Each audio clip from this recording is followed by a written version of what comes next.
And let's give it about 10 seconds here.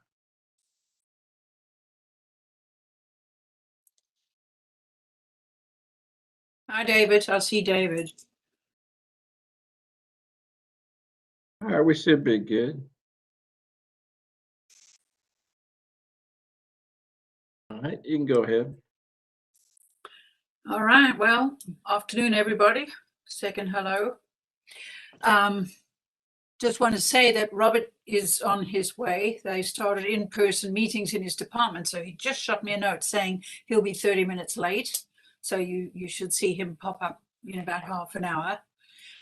First order of the day, I do want to extend a warm welcome to Davin. Hey, Davin. Davin joined us on the 15th. And since then, what is this? This is your fourth week, is it? Yes, week. Yeah. Mark's already been working him to death and back. So, but it's a real pleasure to have you with us. And so we just want to say welcome.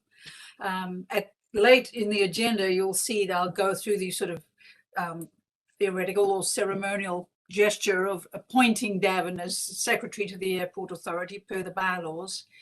But he's already been working hard with us. And so it's really nice to have you here. And I guess you'll be taking notes today. And Keith, let's give you one last thank you for the last 3 months of minutes and notes for you taking in the interim. Okay, so the very first item on the agenda, before we actually get to the numbered items, Rick Cowick is here from the planning department. I sent you all an email, and when Rick met with David and Mike and me on the 2nd of November to talk about the proposed policy change over the 1 acre minimum size for lots, he offered to come, and we were very happy to take him up on that, because some of you, are not on that committee, and you would be, I think, interested to hear what he has to say. And this is the chance to ask questions of him. And then we will come back to it when David leads the discussion later on in the agenda. But I put Rick right up front so we didn't have to go and waste his whole afternoon listening to us go through all of the other items. So thanks for coming once again, Rick, and I'll turn it over to you. Okay, well, thank you. As you may know, and I hope everyone got a copy of the draft ordinance. And there was a memo too that, I don't know, I can't remember what I sent to Mike, but anyway, I'll just read a little bit from the memo.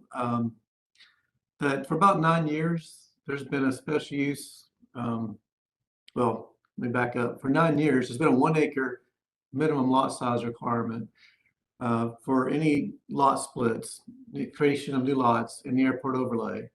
So that's the minimum lot size, regardless of zoning district, whether it was, single family or multifamily. It was a 1 acre lot size requirement. So we've had that for about 9 years, and you guys have seen some recently, and that's whether it's a 1 lot into 2 lots, just creation of 1 lot, or whether it's a small subdivision. Like we've seen on Dublin Street. I think Little Oak Street you guys have seen recently, with the fellow wanting to build a few homes over there. So you're gonna see that lot, as infill development happens on the east side of Athens. So in talking to discussions with Mike early on, it seemed like there was some tendency to perhaps, or some movement maybe to get rid of the 1 acre overlay requirement. So we certainly we would still review the standards as far as reflective, non-reflective roofing, shielded lighting, those type things. But as far as the lot split itself, we wouldn't send that to you guys. We would just review it as far as staff review for the lot size requirements and frontage requirements, setbacks, things like that. So, but we wrote a memo saying we feel like sufficient protections in place with the current underlying zoning standards with regard to lot size and density minimums for properties within the airport overlay. And the 1 acre minimum lot size restriction does not result in an appreciable increase in public safety, nor provide significant benefits for the airport's operation. So The other part of that ordinance, there's actually a few other parts. One is to clarify if there's a special use and they ask for a variance of an airport standard, it would still come to you guys. We just want to clarify that. We would send it to you anyway, but we want to get that in the ordinance. And then also a planned development. We see that a lot to waive the 1 acre lot size. They ask for a planned development. And so that wasn't actually in our ordinance, but again, we were sending it to you anyway because it's, we feel like you're very important to hear your recommendation on that. But it wasn't like a formal, it wasn't per ordinance, and now we'd get that into the ordinance formally, that we would get your formal recommendation back to the Planning Commission and on to the Mayor and Commission. So again, we didn't have the 1 acre lot size for a long time. It's more of a recent change, I believe from 2012. And so it's good to have we wanted to get the full board. I think your planning committee had voiced approval, but we wanted to get more of a formal board vote, a recommendation from the full board. And that way we can tell the Planning Commission and Mayor Commission that we have the airport authority backing of the change. So be glad to answer any questions about that. Well, just to clarify, so David, later on when we get to that part of the agenda, you'll talk to the group and lead the discussion, and then we'll basically move to making, or have you drafted a formal recommendation that you're going to bring to the authority, David, or will we do that today? David, can't hear you. David, you're on mute.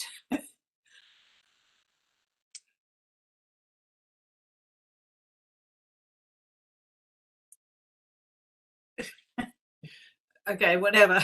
I take that as yes. He Yeah, will. all right. Yeah. So, Rick, we thought we can have, people ask questions and discuss it with you now, but then we can go to the normal procedure later on. And then coming from the full authority, you'll get the formal recommendation. Yeah, Okay? if Dave, if you have any questions or comments, there's that chat box. You could send any comments you have on it. Yeah.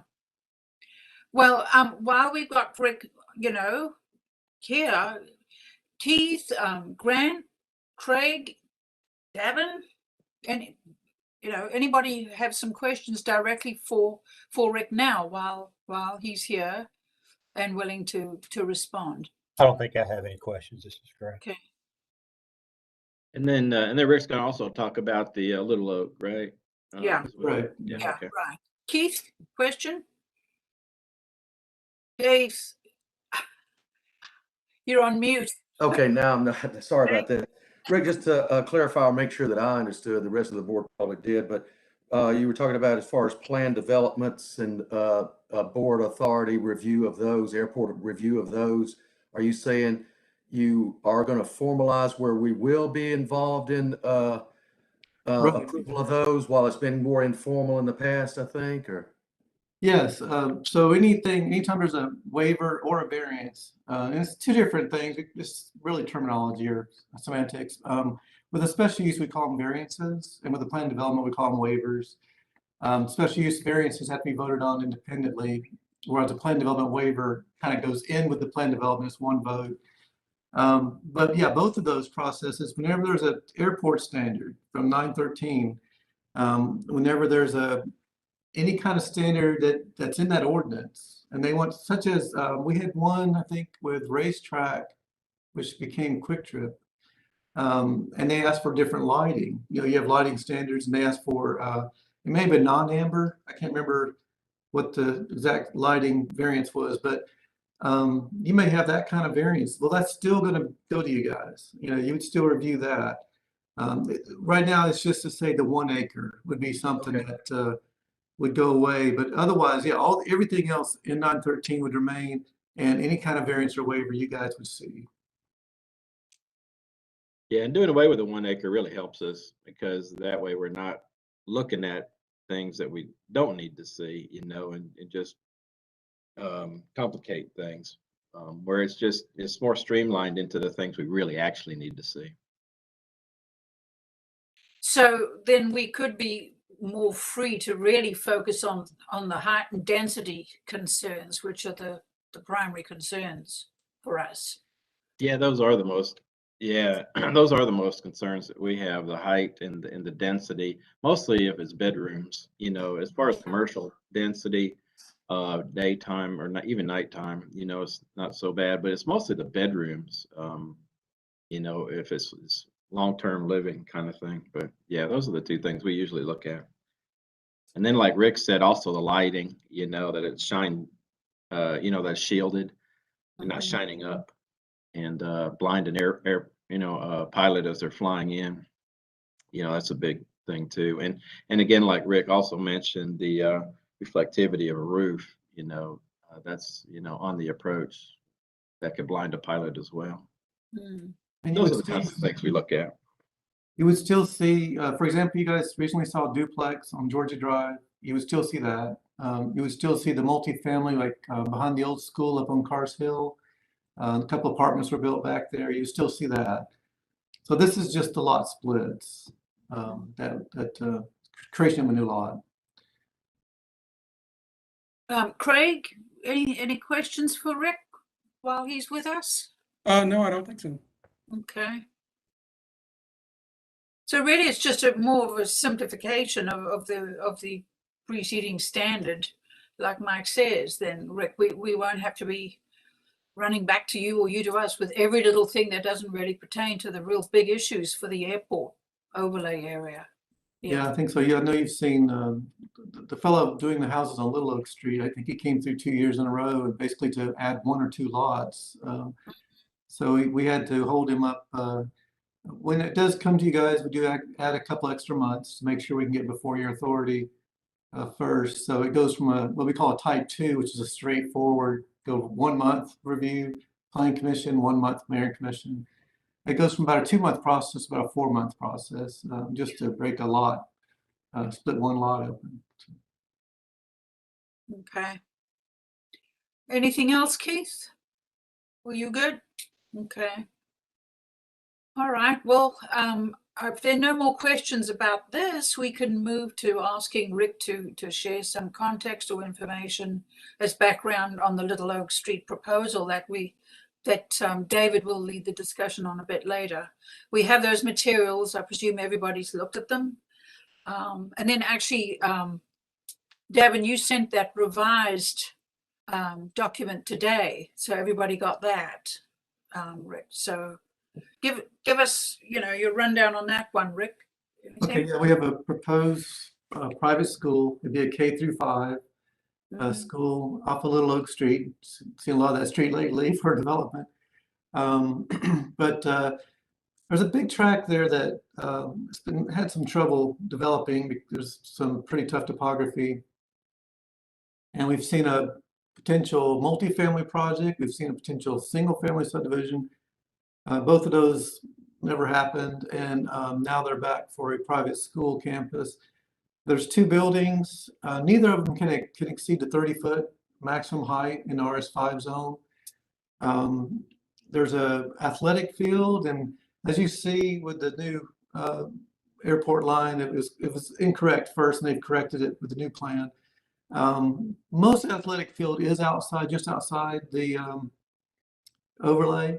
I think you still have a right to be concerned with lighting, and I think they've mentioned downward angled lighting, and for us, this is also a special use for residential zone as well as the airport overlay. So we're going to ask them to have the lighting direct away from the residential neighbors nearby and towards a stream buffer. But also they would, yeah, definitely for your concern, they would direct it downward. We'd make sure that is top shielded, doesn't go up in the sky. There is, I think, 150 to 200 kids they're trying to get to. We do, you got our full staff report, which is kind of unusual. Normally we do like an airport, more of a simple report for you guys, but in this case, it was decided, let's go ahead and do a full staff report. That way they can respond and come back before he goes to planning commission. They can get our comments, revise their plans. And we do have several concerns, which I'm sure I've talked to them and they think they're going to be able to address. Not to say we're going to be, approving it. That's, we still got to see, but for the technical issues, they think they can address the technical concerns we have. I think our main thing is probably traffic, but that's, I know it's another issue we have to deal with.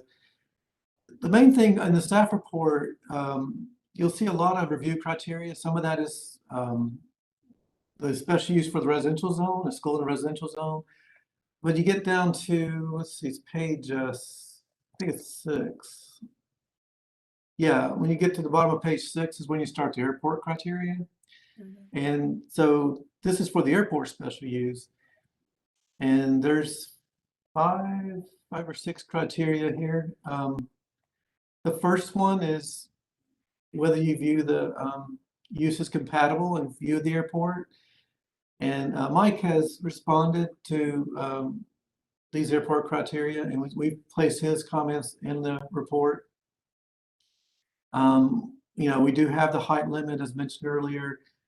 And so at this time, he's not, not thinking it's a deterrent to the development of the airport.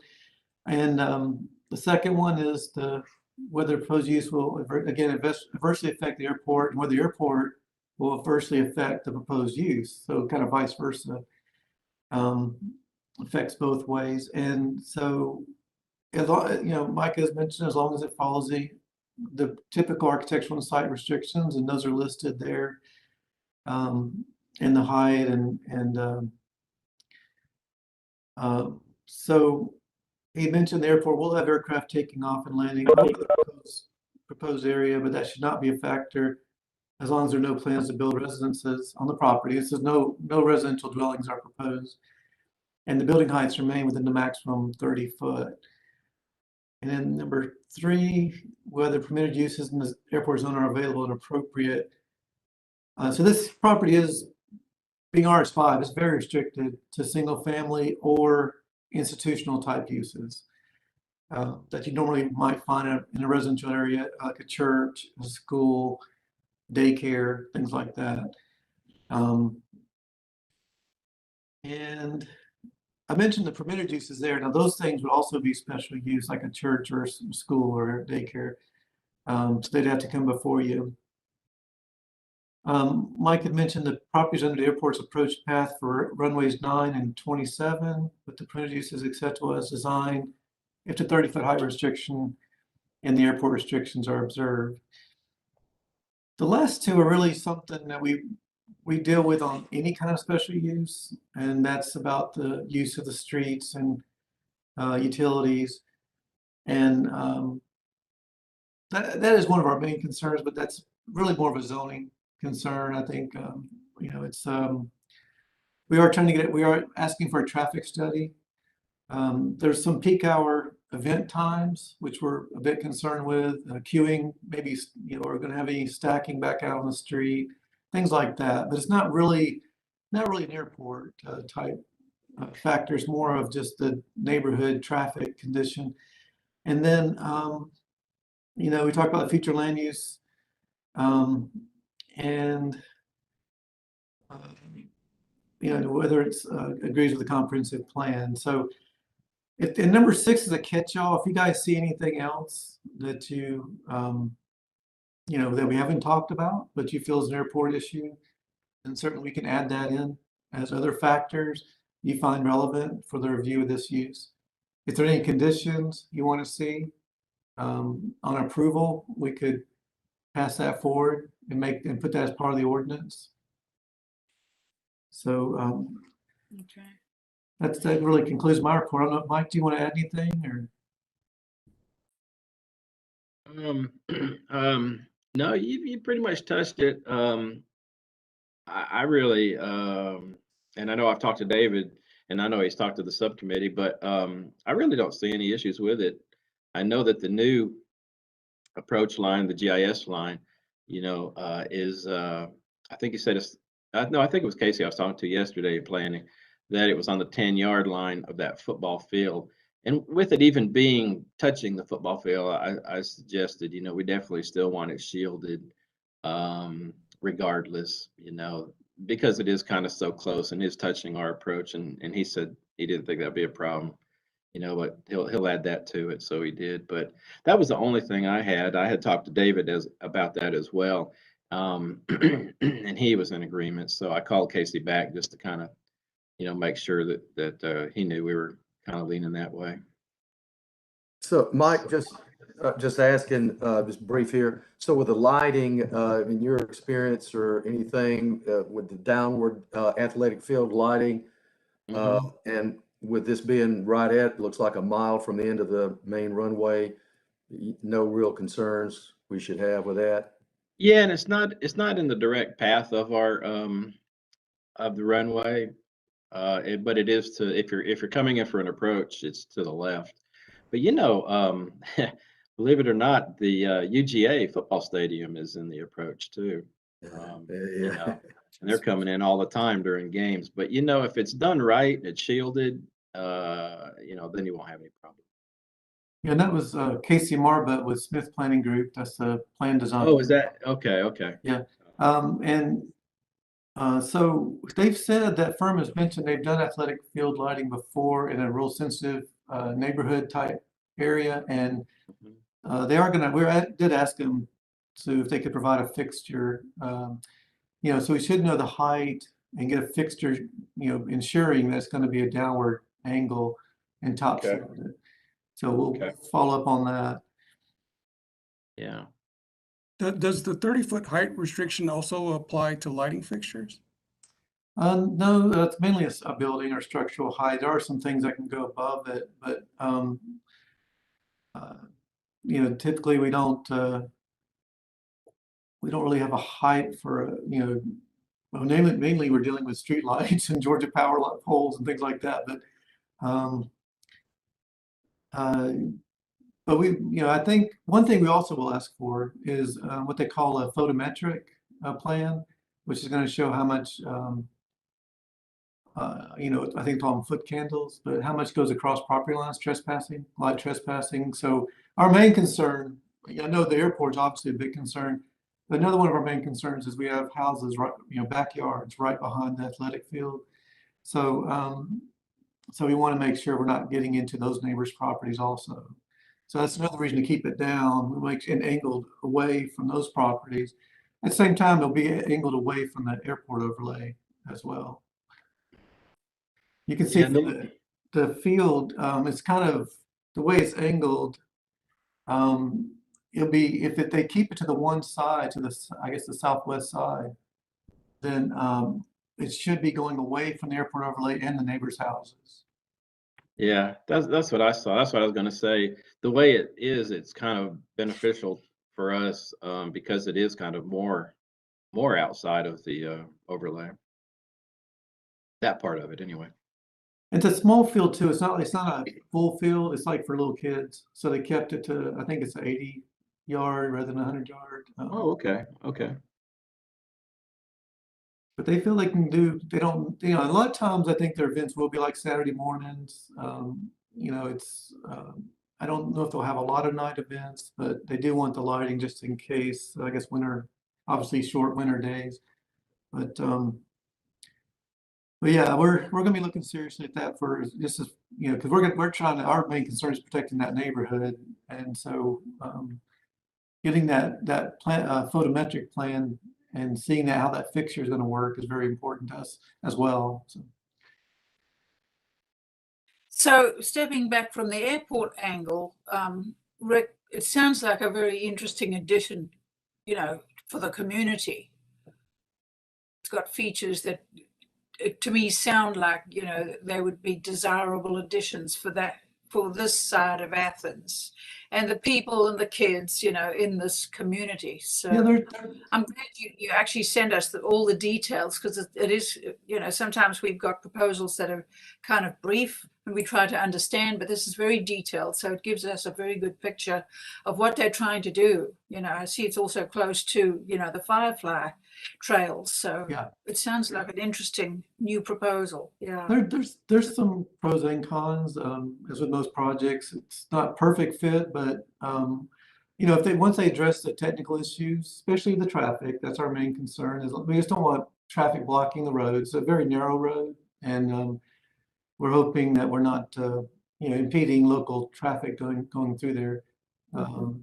So that's our main concern, and if the neighbors, of course, the neighbors are notified of the plan commission meeting, and it depends a lot on, it's their neighborhood. We listen a lot, carefully to them, whether they want this in their neighborhood. So that they'll still have their chance as well to comment and maybe make maybe some conditions coming out of the neighbors' views as well. Hi, Robert. You see you joined us. Did you have any questions, Robert, for Rick on this planning proposal? No, I'm good. I'm good. Discussing it later, but while Rick's here. Yeah, no, I'm good. Okay. Thank you. Okay. Any other questions for Rick? So Rick, just to sum up, you want two formal recommendations from the full authority. You want one on this planning proposal, and you want one on the change regarding the minimum lot size. You want two separate ones. And on this one, you said if we have any, that we should also mention lighting or other concerns that we have, that we might, include those in our recommendation statement.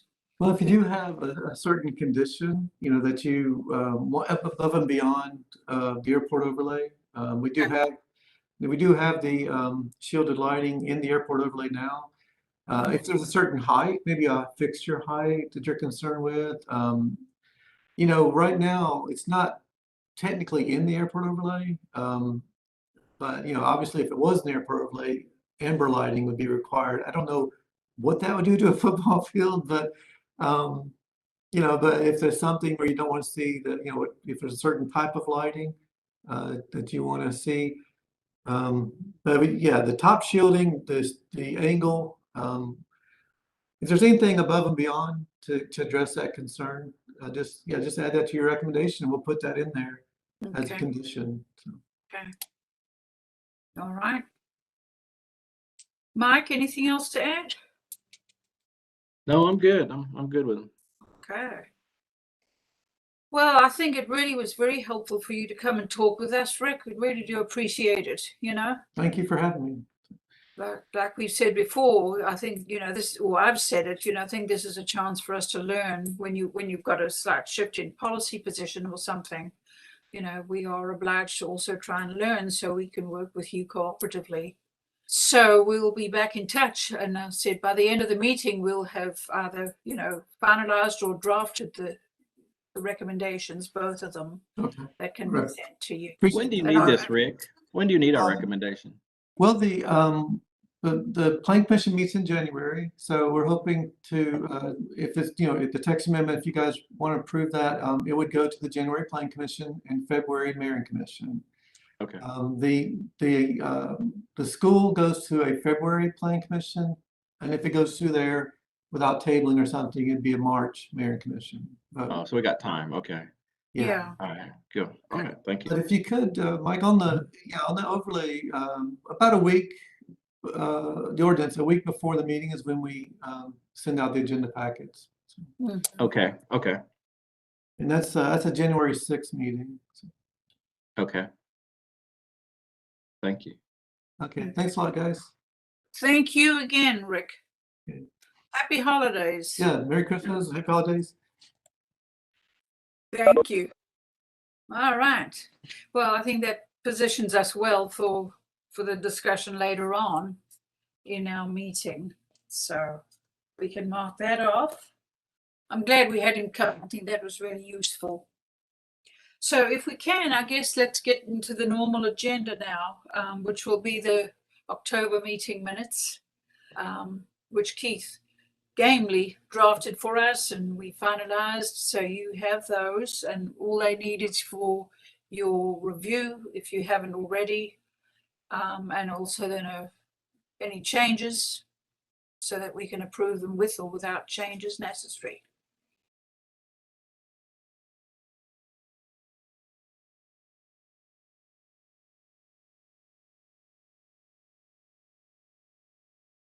Anything you see? Okay. Well, do I have a motion to approve the minutes as is, So moved. please? All right. Brand, thank you. Second? Keith. Okay.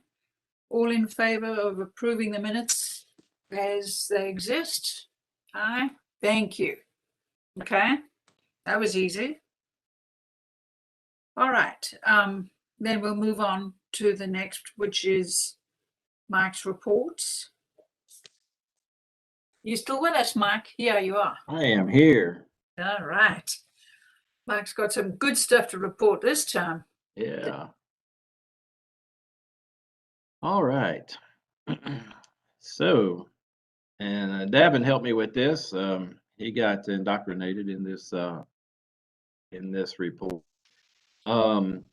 This has really been a good month for us. October was. We had football season, basketball season started, and so let's just kind of skim through our revenues here. Our sales of fuel is good on avgas. With the pandemic and all, I'm seeing general aviation increase slowly, but it is on the increase, and that's been good. The Jet A sales looking great. Leases right in line. Concessions, Devin and I have got to look at that one. That is normally hurts, and I'm not quite sure why it's a negative, but that's something that when I come in Thursday, he and I will look at and see what October did there.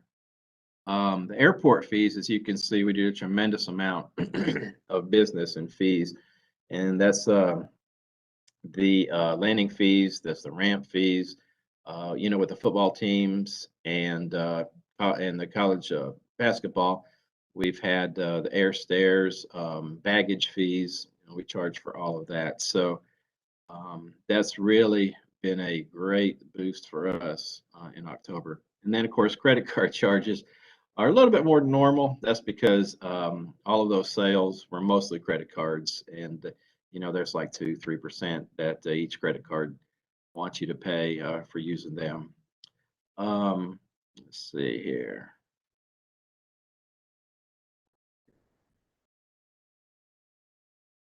And then we get to the expenses. See cost of goods sold. Let me put it up here so you can kind of get a comparison.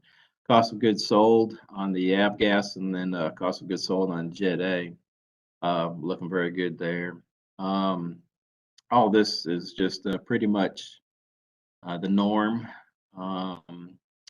Going on down, you can see we had 138,000 in profit for the month. It gave us a good profit for the year to date of 235. And then here, little snapshot of our gallons sold. Avgas increased, and again, that's from the football game days mostly. And then the Jet A gallons increased as well, and that's looking very good. Our operations, believe it or not, I mean, they're still in the 3,000 range, the high threes, of course, but that's still good for our fuel sales to be so high in our gallons with that, because normally prior to the pandemic, we were steady in the 4,000s. Sometimes we hit the 5,000s, and so I think maybe next meeting, what I'll do, I'll give you a comparison of what was done prior to COVID, and then what was going on during COVID, and then you can kind of get a good snapshot, as to what that trend has been in the past and where we're going with it. That might be something good for you guys to see.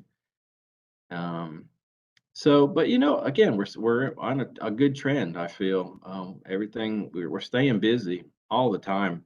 I get a lot of folks that come by the airport and they say, "Man, I can't believe you guys are this busy," but honestly, we are, which I love to see it. So, looking at our operations, here is the graph with October in it, and then let's see. Here's our Jet A graph with the 3 months, and then our avgas graph. Any questions? So Mike, October isn't on there yet. It's July, August, and September in those graphs. Oh, it's not. I'm sorry. I'm looking with one eye. Yeah, that one we should have October in there. So thank you. Yes. So yeah, so this let's see. So these numbers here we'll put in those graphs. I'll send it out to you when we get that on there. Okay. Mike, Yeah. and do you have enough on November to know, is it going to be close to the results, generally revenue and expenses similar to October? I don't think it's going to be quite as much, but college basketball, that really does bring a lot of business to us. So, I can't say it won't, but I don't want to say it will. I think it's going to be a little under myself. Um, but these are the great times. These are the best times for us. These are the months that we make our money. In like June, July, August, we don't make a whole lot. It's mostly general aviation money that we get, in those months. But then when you have football season and basketball season, those are the great months when we can make a lot of money.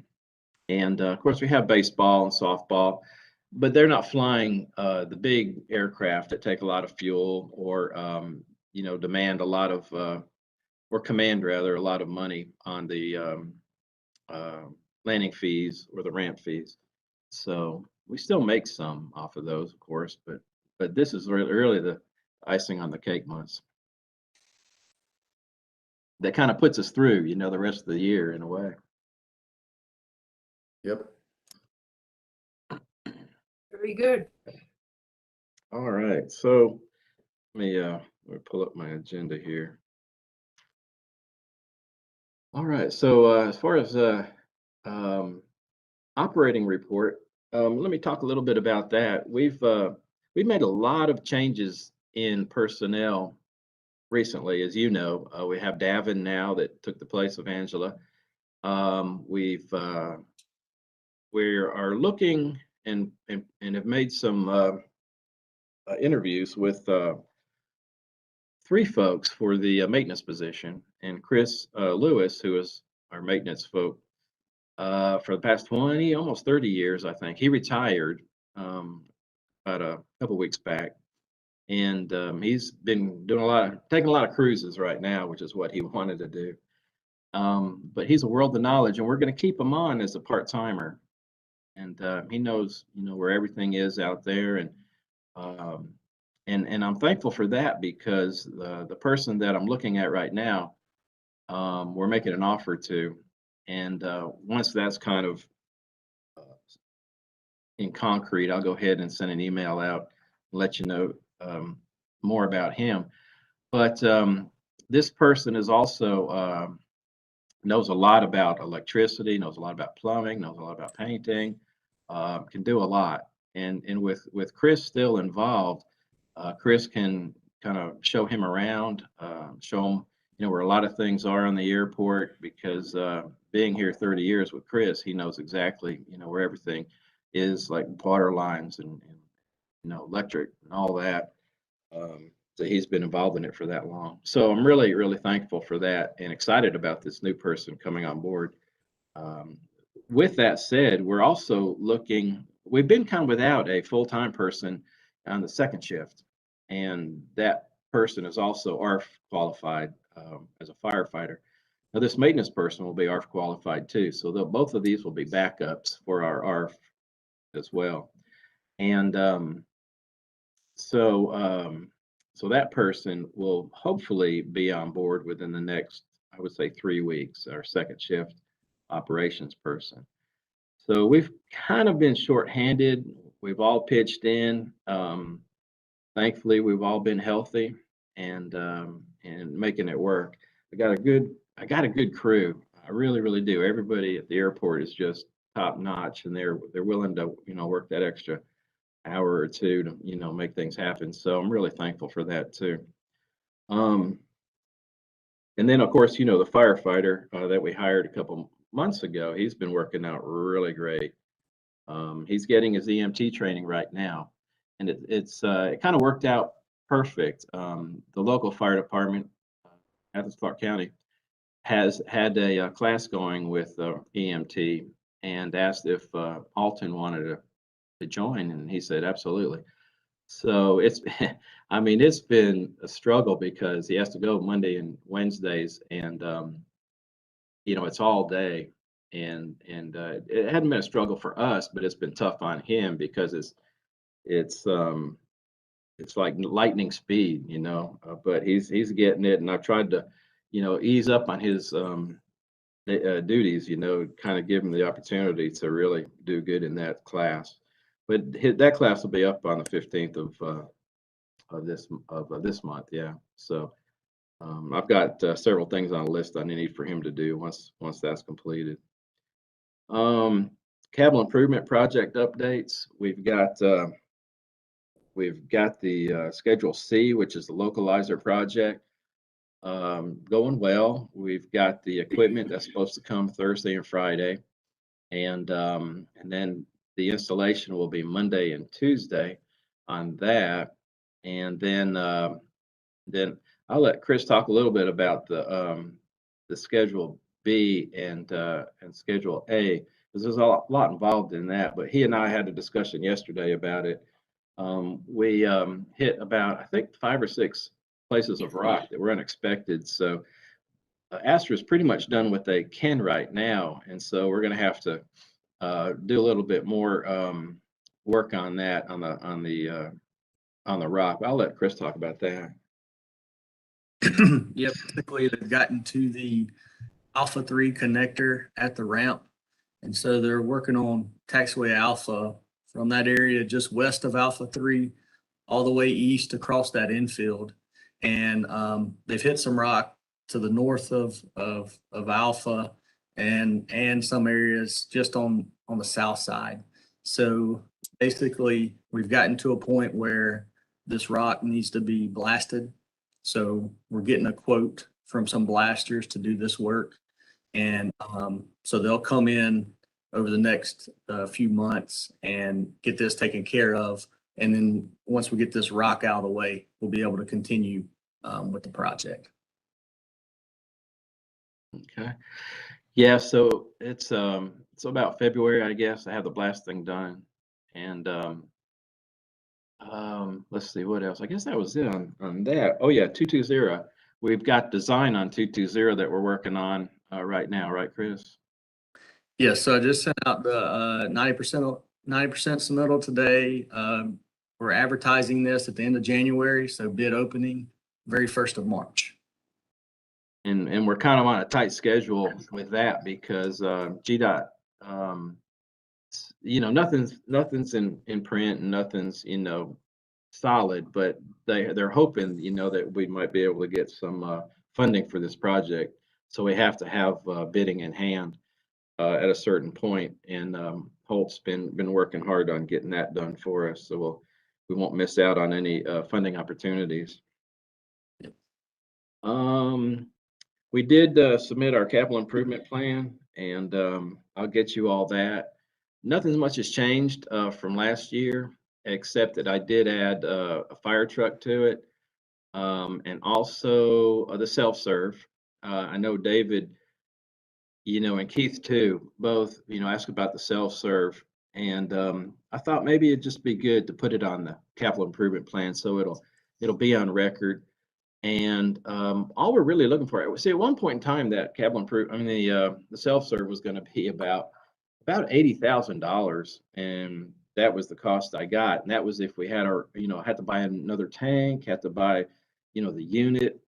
But then in talking to Titan, who's our fuel supplier, he said, Mike, you got plenty of room out there near your tank, your avgas tank. Why don't you just tap into that tank, and that'll save you a lot of money. He said it'd probably cost around $40,000 just for the unit and to tap in and, and to put some electric to it and all that.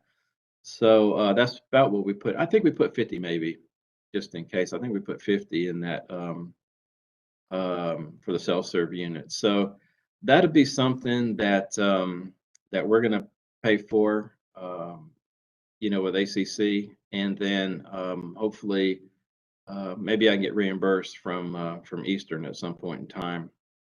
Maybe when we redo the contract, we'll have to see. But at least we're heading in the right direction for it, for that self-serve. Any questions on the capital? Let's see, the marketing and outreach activities. I don't think. Go ahead. Am I working? Say Can you hear again. me? Yeah, Okay. I can hear you. Go Hey. ahead. Sorry, I don't know what's going on with my WebEx. It doesn't like me much. This is David, by the way. Regarding the work on Alpha, is Alpha 3 going to reopen before that's completed, or are we shut down there? And Chris can done. chime in too, but we're pretty much shut down, I believe, because there's some rock that has to be blasted in that area that we have to get to in order to finish that up. Is that right, Chris? Yes, basically where the new connector is going to be at the apron, there's some rock right adjacent to the pavement in that area. And so it's going to need to be blasted. It's basically where the existing sewer line is. And there's just veins of rock that have been popping up, kind of hills and valleys, to where the existing geotechnical report that we had, all these areas, it just kind of happens where they never hit any of this rock, but whenever we're off in the shoulder and trying to put in ditches and stuff, we hit it. So it's kind of what happened. We got our geotechnical report through the pavement area, and that area was pretty much fine. But what we're finding out is our ditches and our ponds that we're trying to put in are where we're running into the problems. Has I guess, Mike, the tower is aware that that's going to mean more backtaxing, and they've been updated? Yeah. I've been talking to them, as we've been going, and I probably I will be calling her again and kind of updating her on a lot of this. A lot of this stuff I found out some this week, some end of last week. But yeah, we've been keeping in good communications with her and Russ, who's our operations person as well.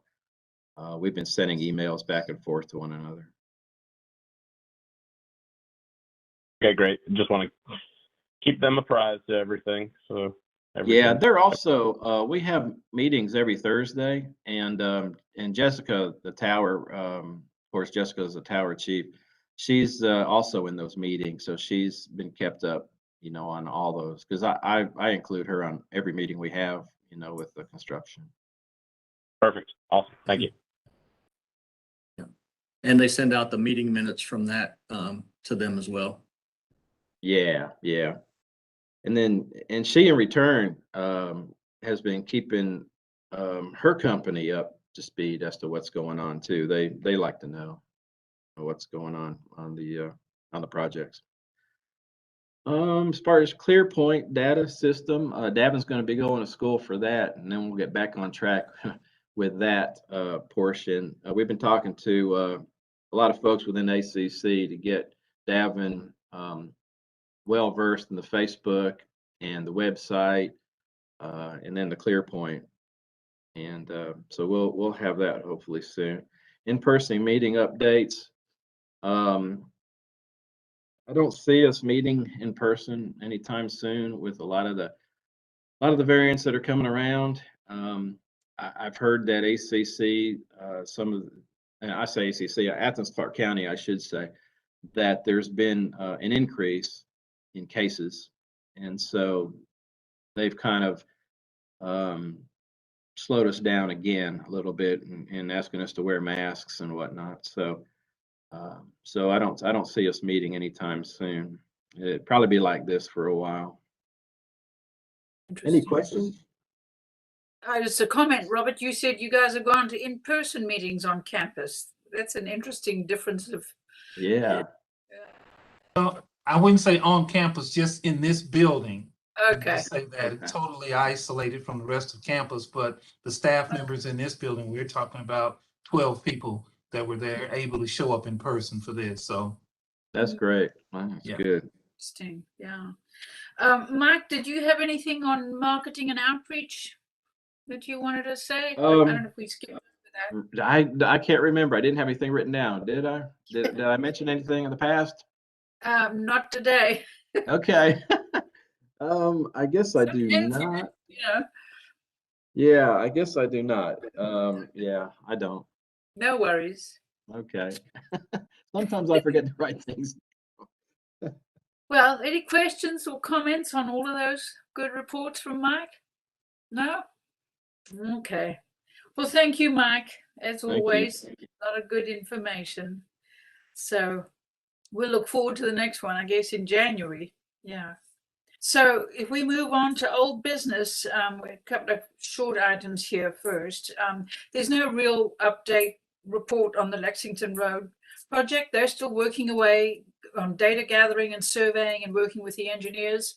The next thing I expect to hear is, that they might actually have, if they haven't approached you already, Mike, about information or data gathering. Right. No. That, Yeah. and then I don't know, the user group, I don't know what use they will have for us in the coming weeks, other than just keeping us sort of ready in case we're needed before preliminary reports and things, or the first data gathering phase is completed. So there's no real update there. And I'm sure on GDOT, which is sort of related, you've all been watching them take down trees and get moving on the interchange work, which is funny. Gathering speed. The second item on that little list of old business, the micro park, I'm going to, with pleasure, let Mike give you that update if you haven't seen the installations already. Mike, you want to comment? Thank you. Yeah, thank you. We were able to put up the bench and the picnic table and the garbage container, and then also the dog station. And then we did lay out the stone, and it really does look good. It's in a good place. Many people have already used it. Every time I go by there, not every time, but sometimes when I go by there, I see a lot of people there. And it really is nice to see. And eventually we're gonna have a border around that and contain the rock. But right now, that's as far as we had gotten. We'll probably within the next, well, when we get our new maintenance person, next few months, we'll finish it up. Well, it's nice. It's a small but nice little area. So it's a happy item to hear about and report. So thank you, Mike. And then Robert, we always have your special place reserved for you in case you have an update or anything.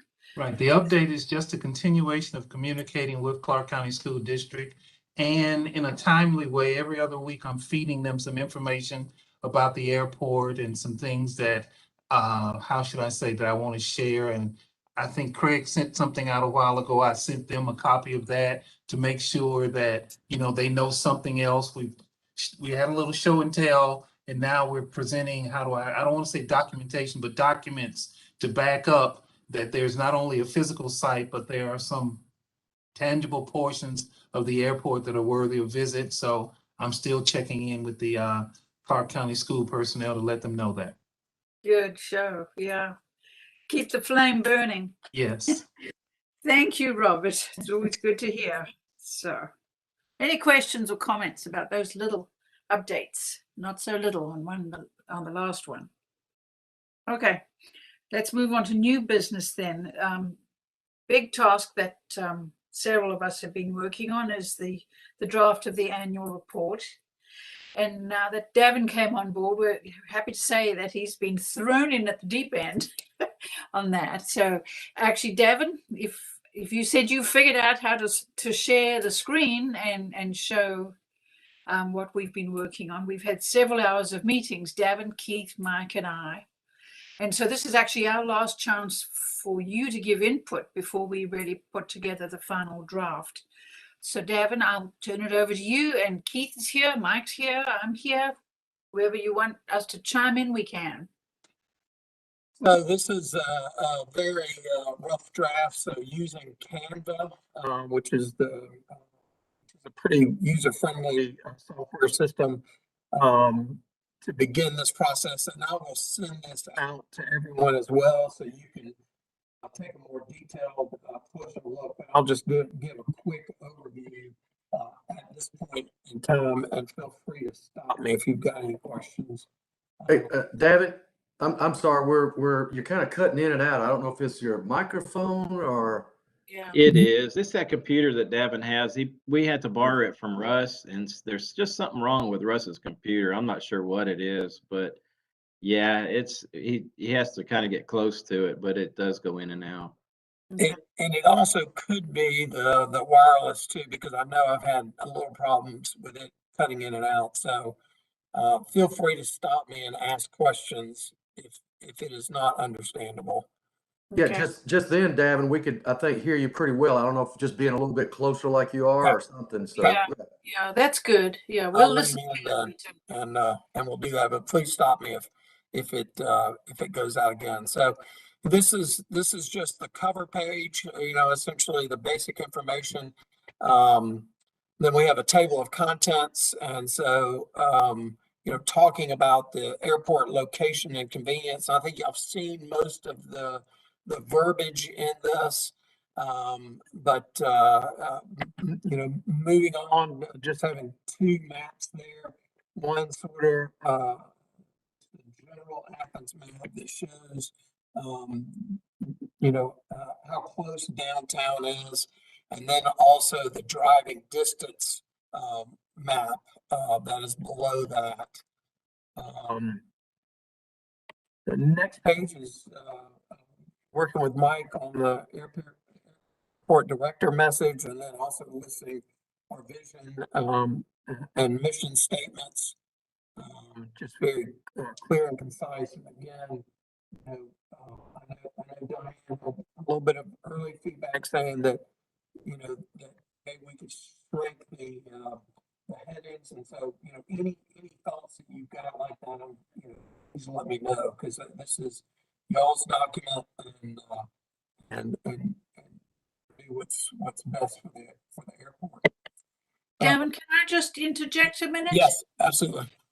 Just for the rest of you that haven't been with us in these meetings in the last week or two, one of the little points we pondered was whether we should have the report portrait style like this or landscape.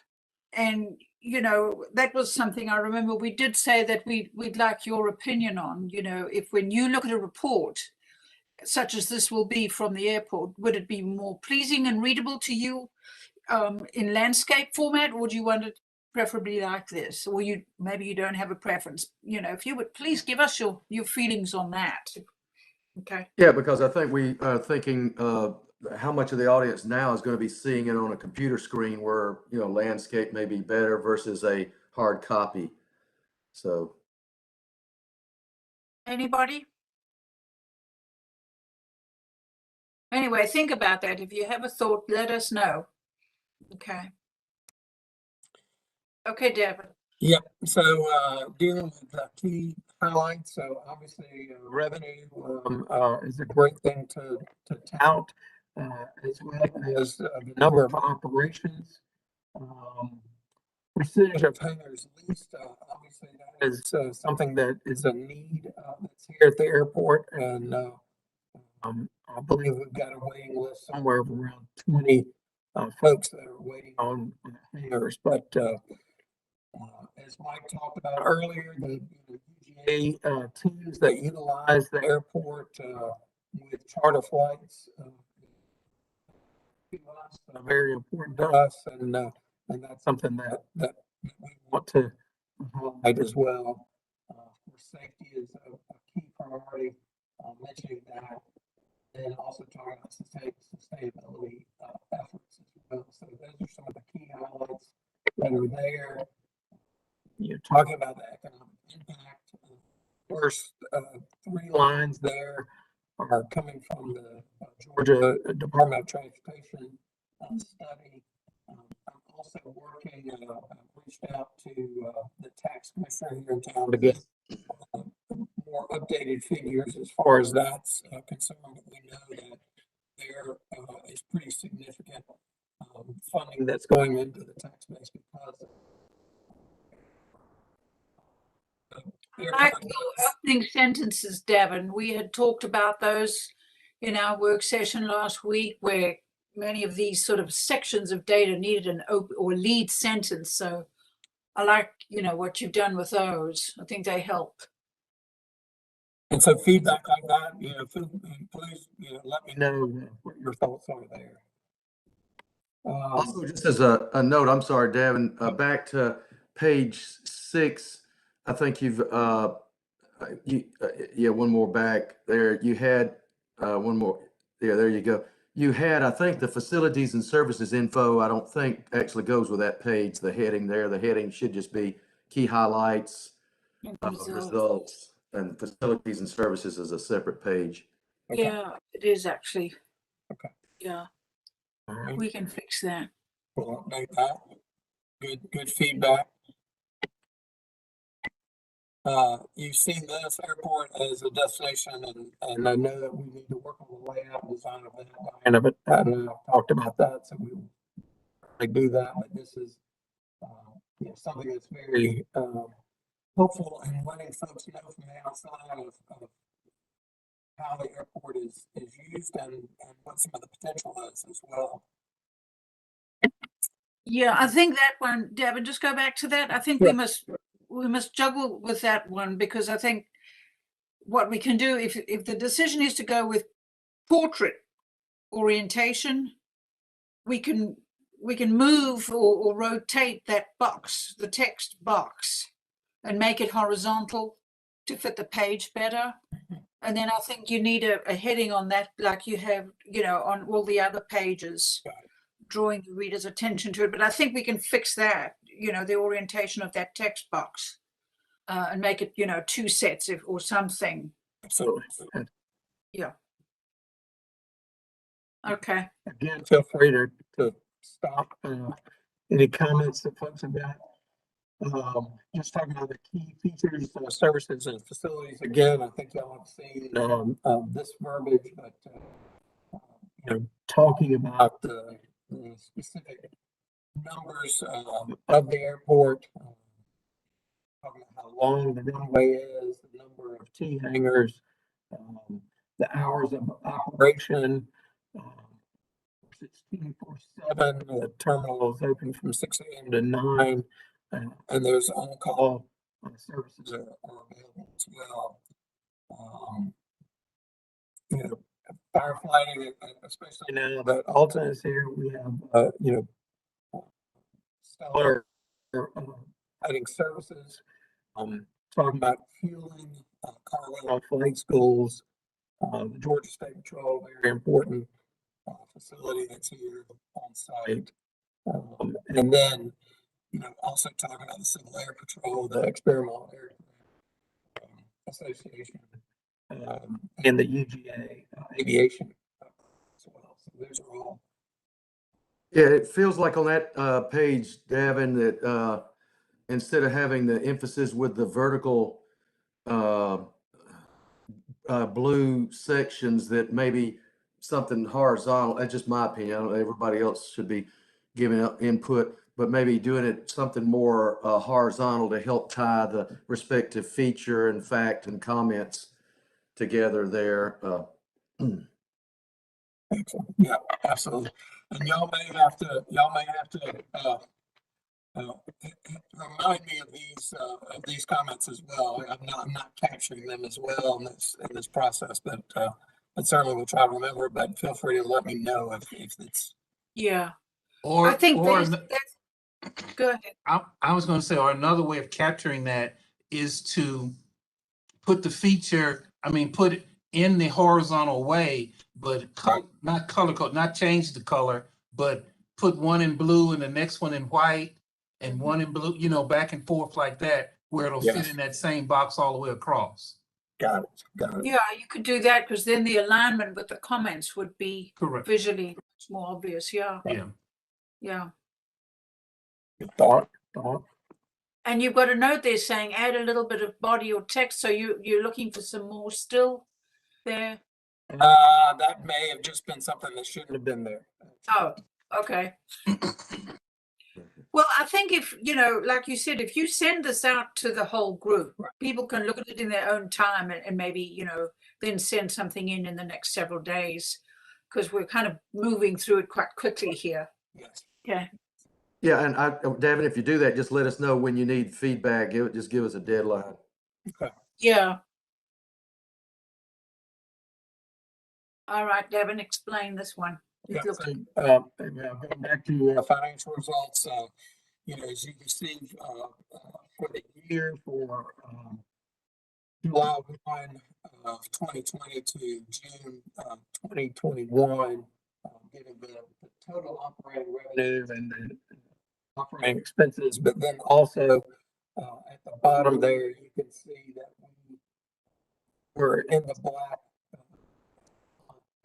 So our expenses never outweigh our. So that's a chart at the bottom that shows that. Yeah, this was something we talked about last week about laying it out to make it explicit. So you might want to even think about there having a subheading under financial results pertaining again, hitting the point once again about operating, you know, in the black or, you know, at a profit through the entire year. But I like that graph. I think, you know, we played around with the possibility of that. Yeah, that's good to show that it's the net profit of the airport didn't just happen in 1 month or a certain thing. It was going on through the course of the months. And Davin, I think in the up above where you got the numbers, I think we just should show totals for operating revenue and operating expenses there. The total, those two number totals in addition to the breakdown. Mm-hmm. Okay. And actually, you might want to realign the picture with those two sections of information just a little bit. Like move the picture down or move the two on the right hand side up, but that's easy to fix. Yeah. I really think the graph is good. I don't know about the rest of you if you like the idea, but I think it you know, it reinforces visually what the numbers indicate.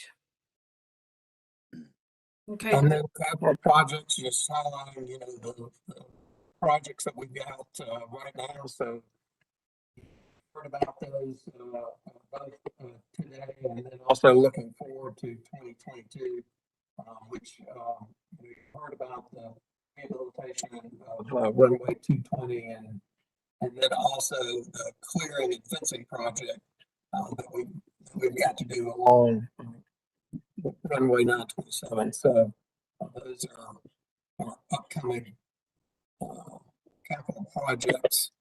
Yeah, I think on that one, Davin, my instinct is on the map there, and I know we had a lot of input from Craig and others about showing maps of the airport in the last meeting.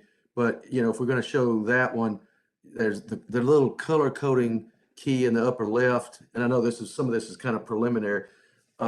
Probably needs to be larger. I mean, I know here it's very small, but it may be too small even when it's 8.5 by 11 or something.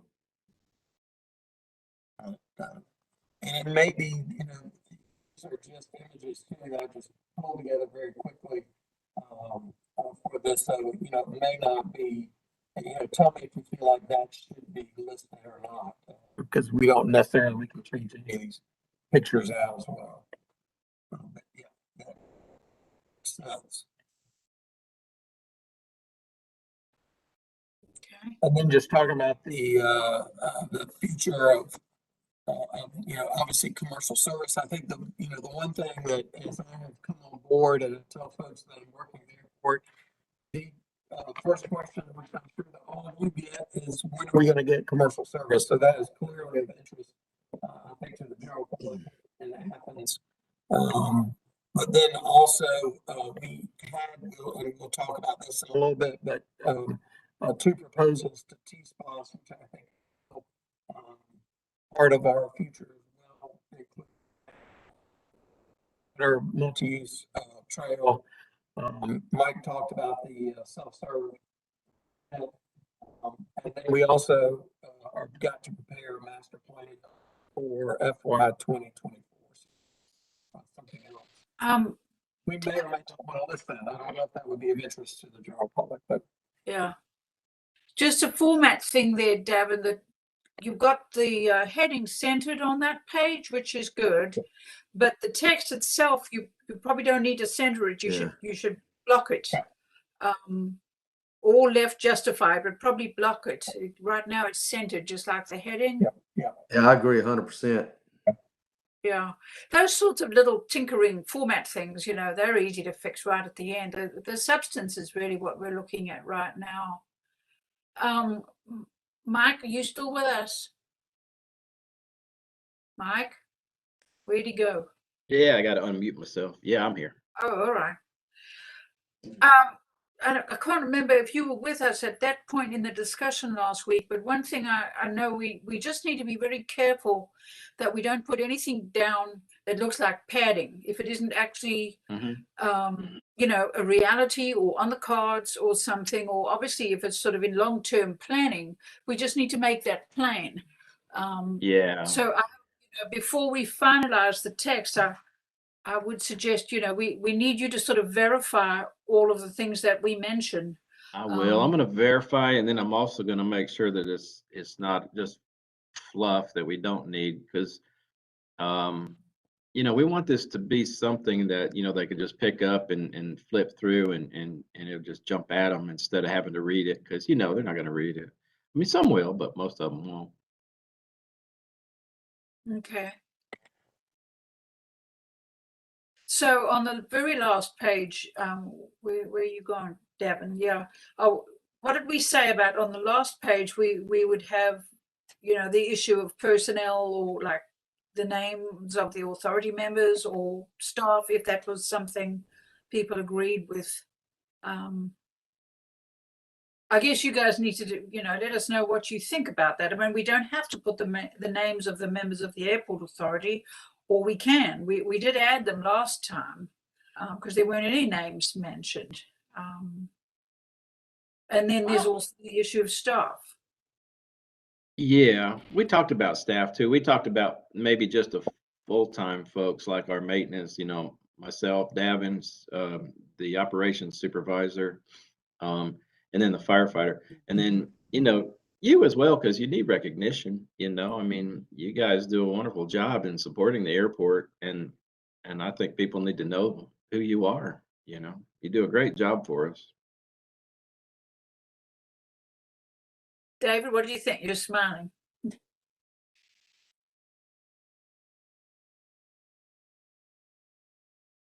I'm just a happy guy. Oh, are you? Okay, good. Well, that's something, we can tentatively put them on there, or we can plan to put them on. It can be a final decision, but I guess for now, that's where we go. So overall feedback, Davin's put a lot of time into actually transforming this into a brand new format compared to last year's report.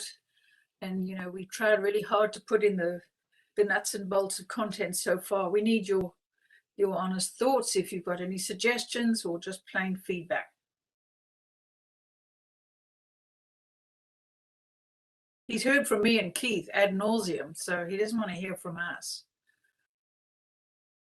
so I'll send it out, and certainly, I recognize this is a very rough draft, and I'm not a professional layout and design person, but so feel free to make any suggestions, any comments are welcome. Okay. That'll be great. Yeah. Okay. Thank you, Davin. I think, you've done a lot of work even in the last week on this. So, it's coming together really well.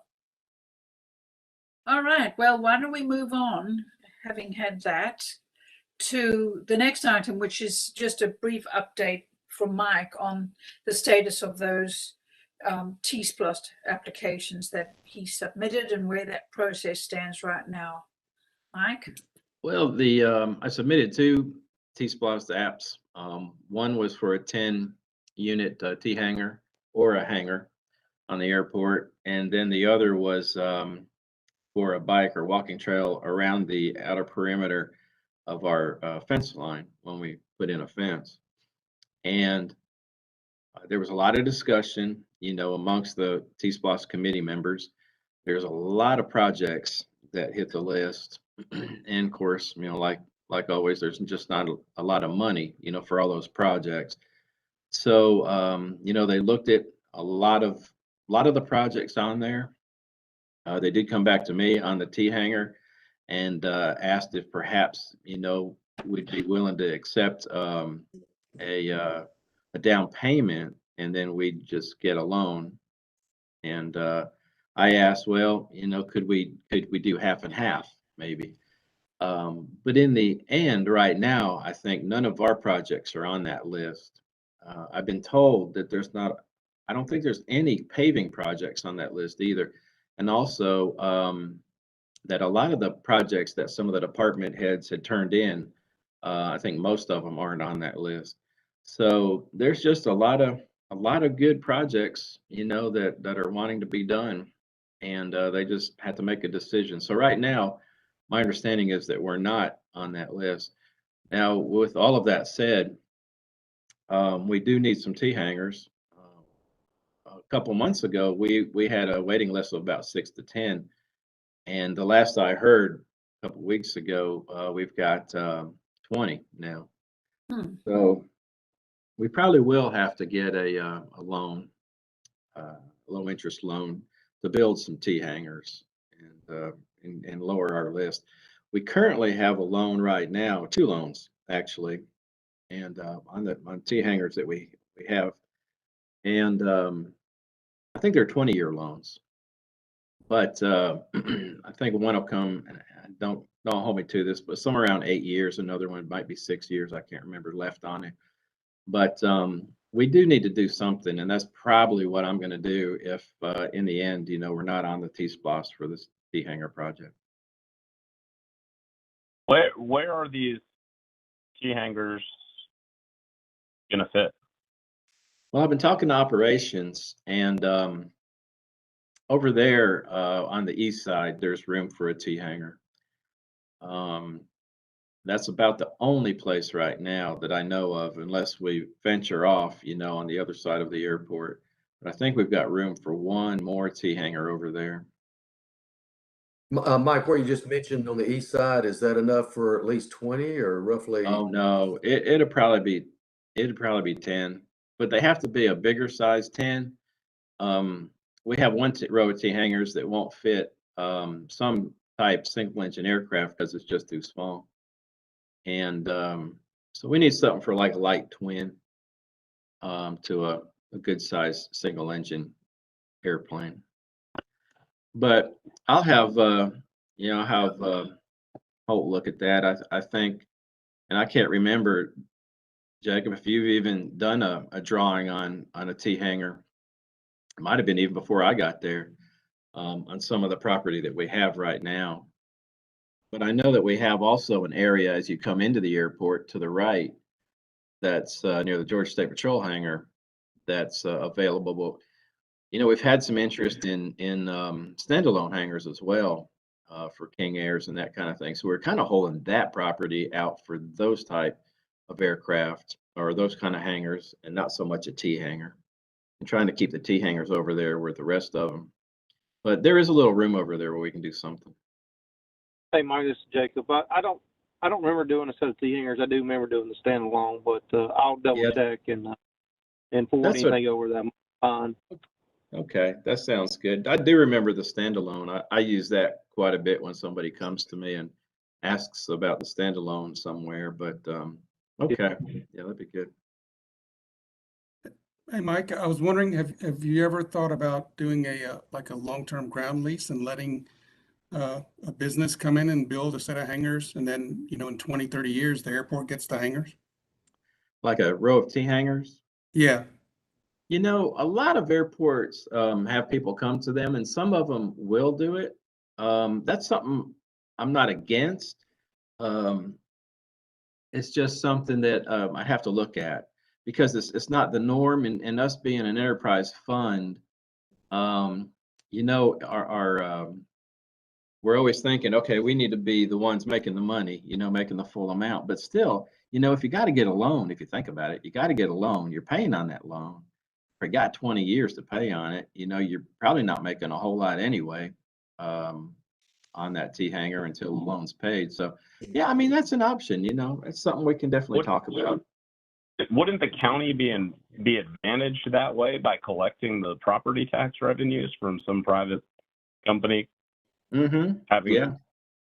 you know, it seems like if we lease the space to somebody privately, if somebody was enterprising enough to want to do that and build them, they take on the debt service, they pay the county property taxes. The county Right. seems short-sighted by saying, no, we should be the landowner and landlord. Mm-hmm. Yeah, I agree with you. I mean, when you really just sit down and look at the pros and the cons, you know, which is probably what we need to do. And honestly, I've been there 3 years. I've had maybe two people come to me and ask that question, would I be interested in that, you know? Um, at that point in time, you know, we had a small waiting list, but now it's grown. So that is something to really look at. I'd really like to also call some other airports that have taken on this type and see, you know, how it worked out with them and, you know, if it was a positive for them as well. Hmm. And Mike, on the trail application, I mean, maybe that's the same approach, and that is to say, you know, it may be off the list for now, but you did link it to the fact that you need to have that fencing installed. Yeah, we're So definitely going to have some fencing installed, and that is a project on the capital improvement plan as well. And it just made good sense, you know, that during that project we would enhance it, you know, on the outside of the fencing to create this walking trail or bike trail. Um, and they shouldn't actually stop you from doing that, surely, if you end up it financing shouldn't. it. It shouldn't. Yeah. It's just something we'd have to take on ourselves, you know, if it doesn't come to fruition on the T-Splosh. I just wanted to mention, you know, for whatever reason, the last T-Splosh round, I followed all of that very closely, day by day, the whole way through. And it makes me realize that, you know, the equivalent that we're in now, it's a really early days because they had multiple lists. They had a massive list just like this, over 100 applications.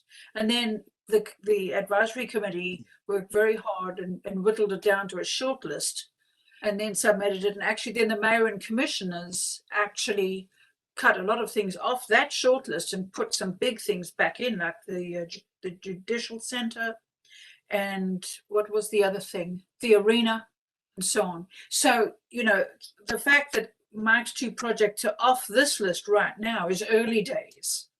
Another thing that was knocked off that early list was Bear Hollow improvements to the walkways and the fencing and everything at the zoo at Bear Hollow.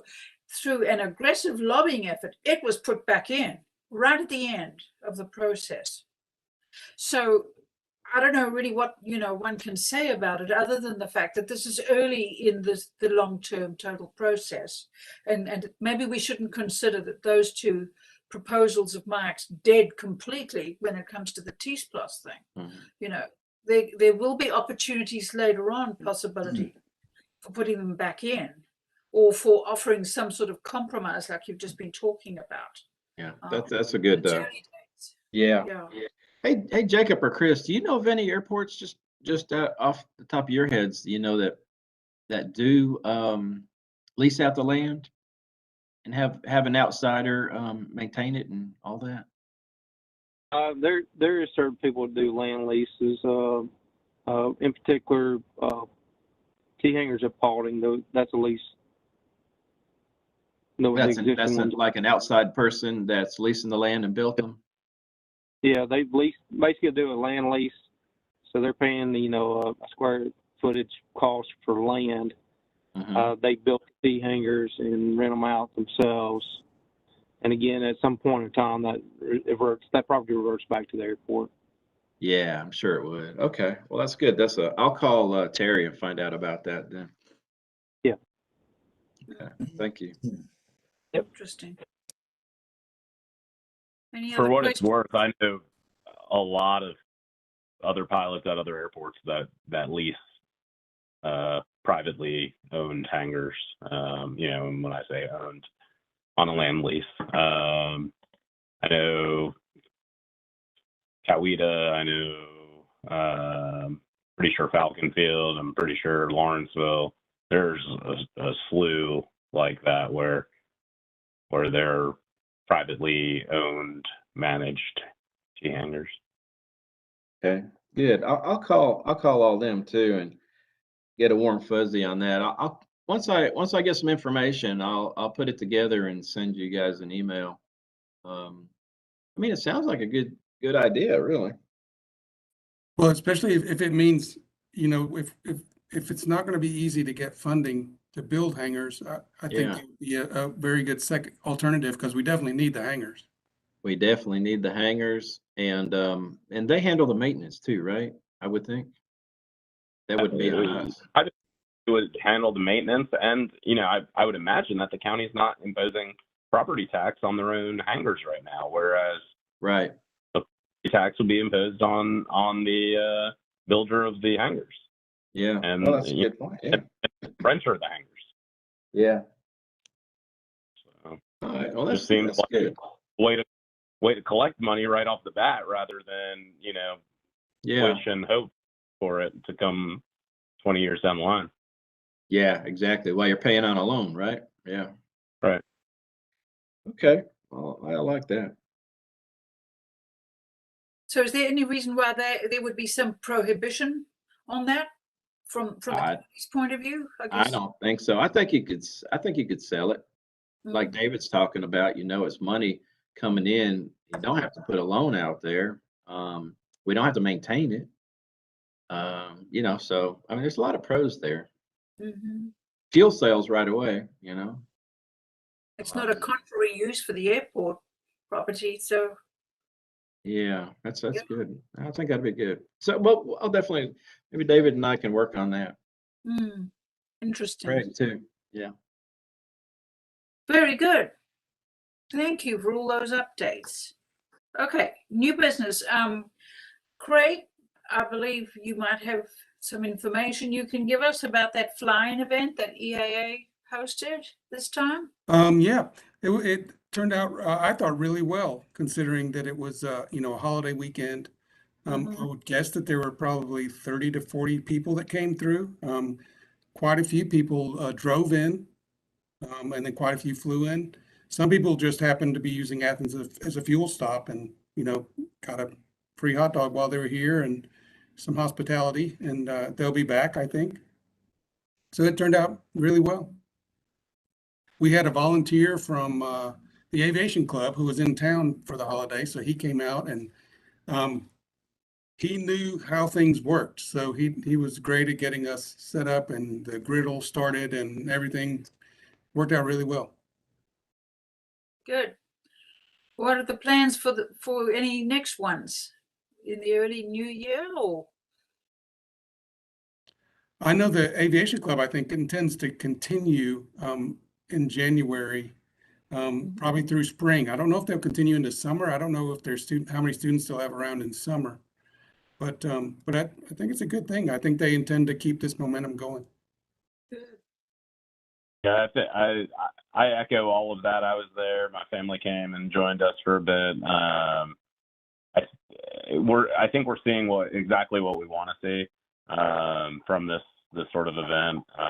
It's very organic, natural growth. It's people were talking. People were happy, posted about it there's a Georgia pilots or Georgia aviators group on Facebook that people responded that they enjoyed themselves. It's bringing some added positivity to Athens-Bennett's Airport, and I think that's great for the GA population.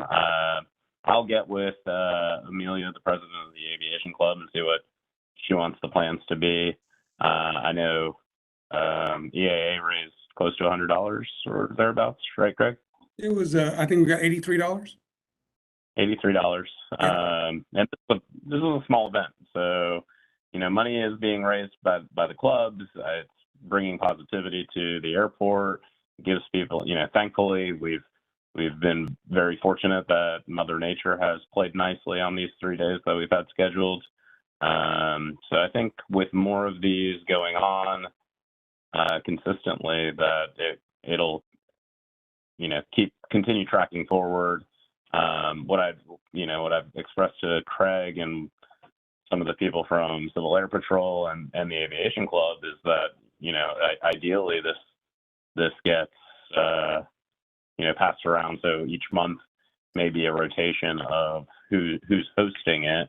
They'll all be seeking sponsors to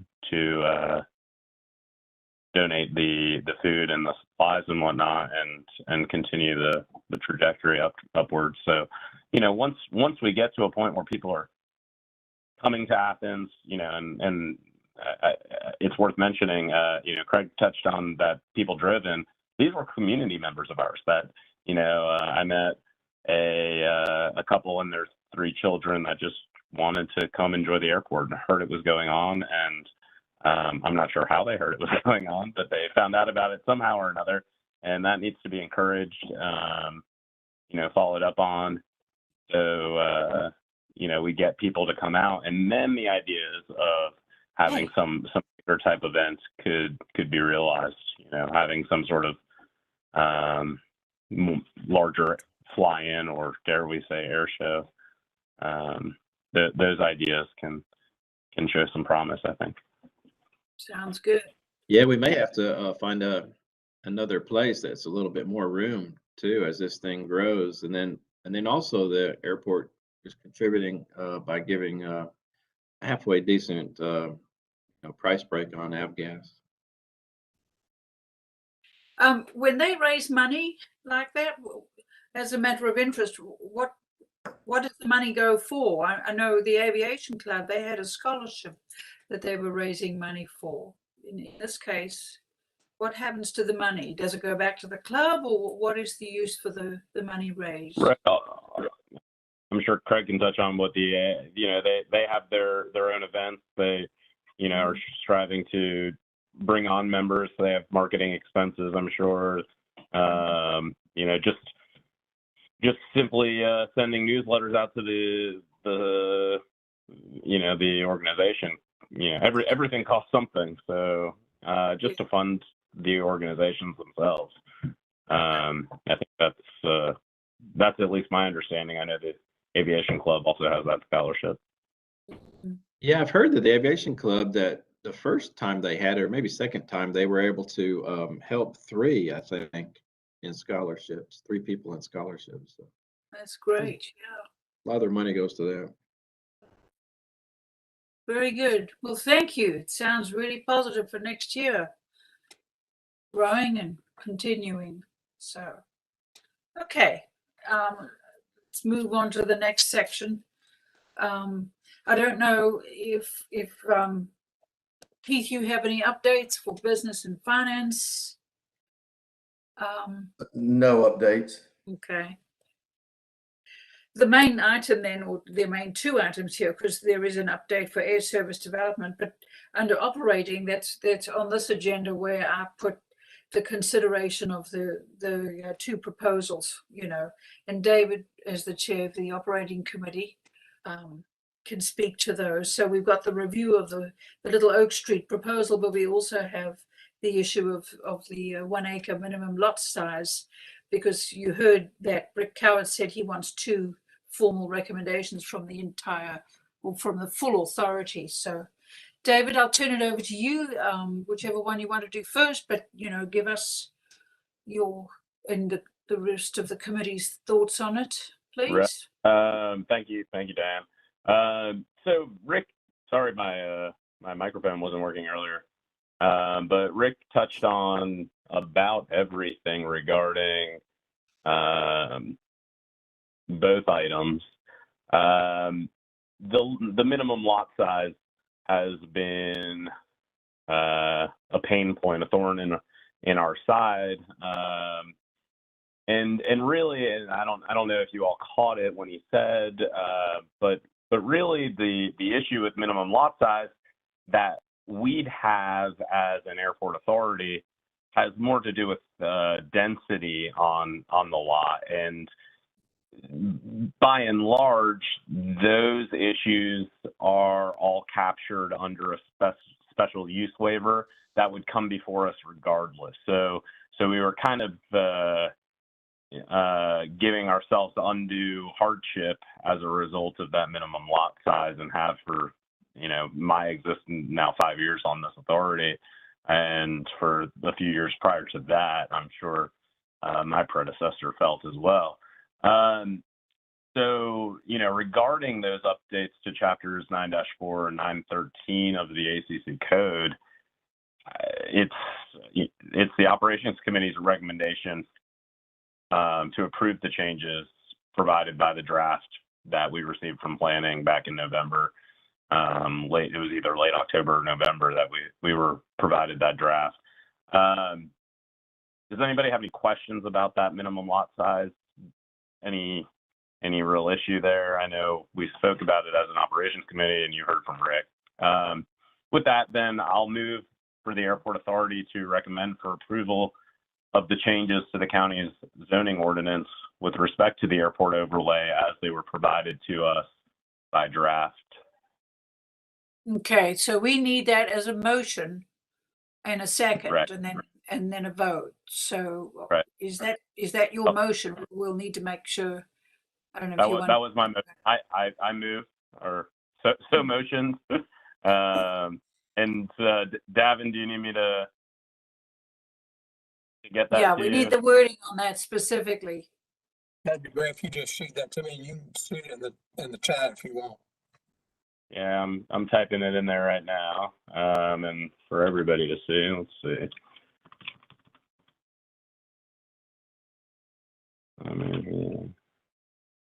Okay, while he's doing that, I see Keith was seconding in the background.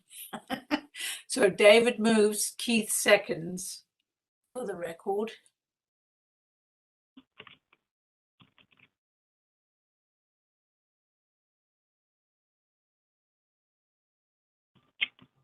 So you're typing it in the chat. Okay. There we go. How's that? Recommend for approval of the changes to the county zoning ordinance with respect. Just add the word of after approval, and then it looks great.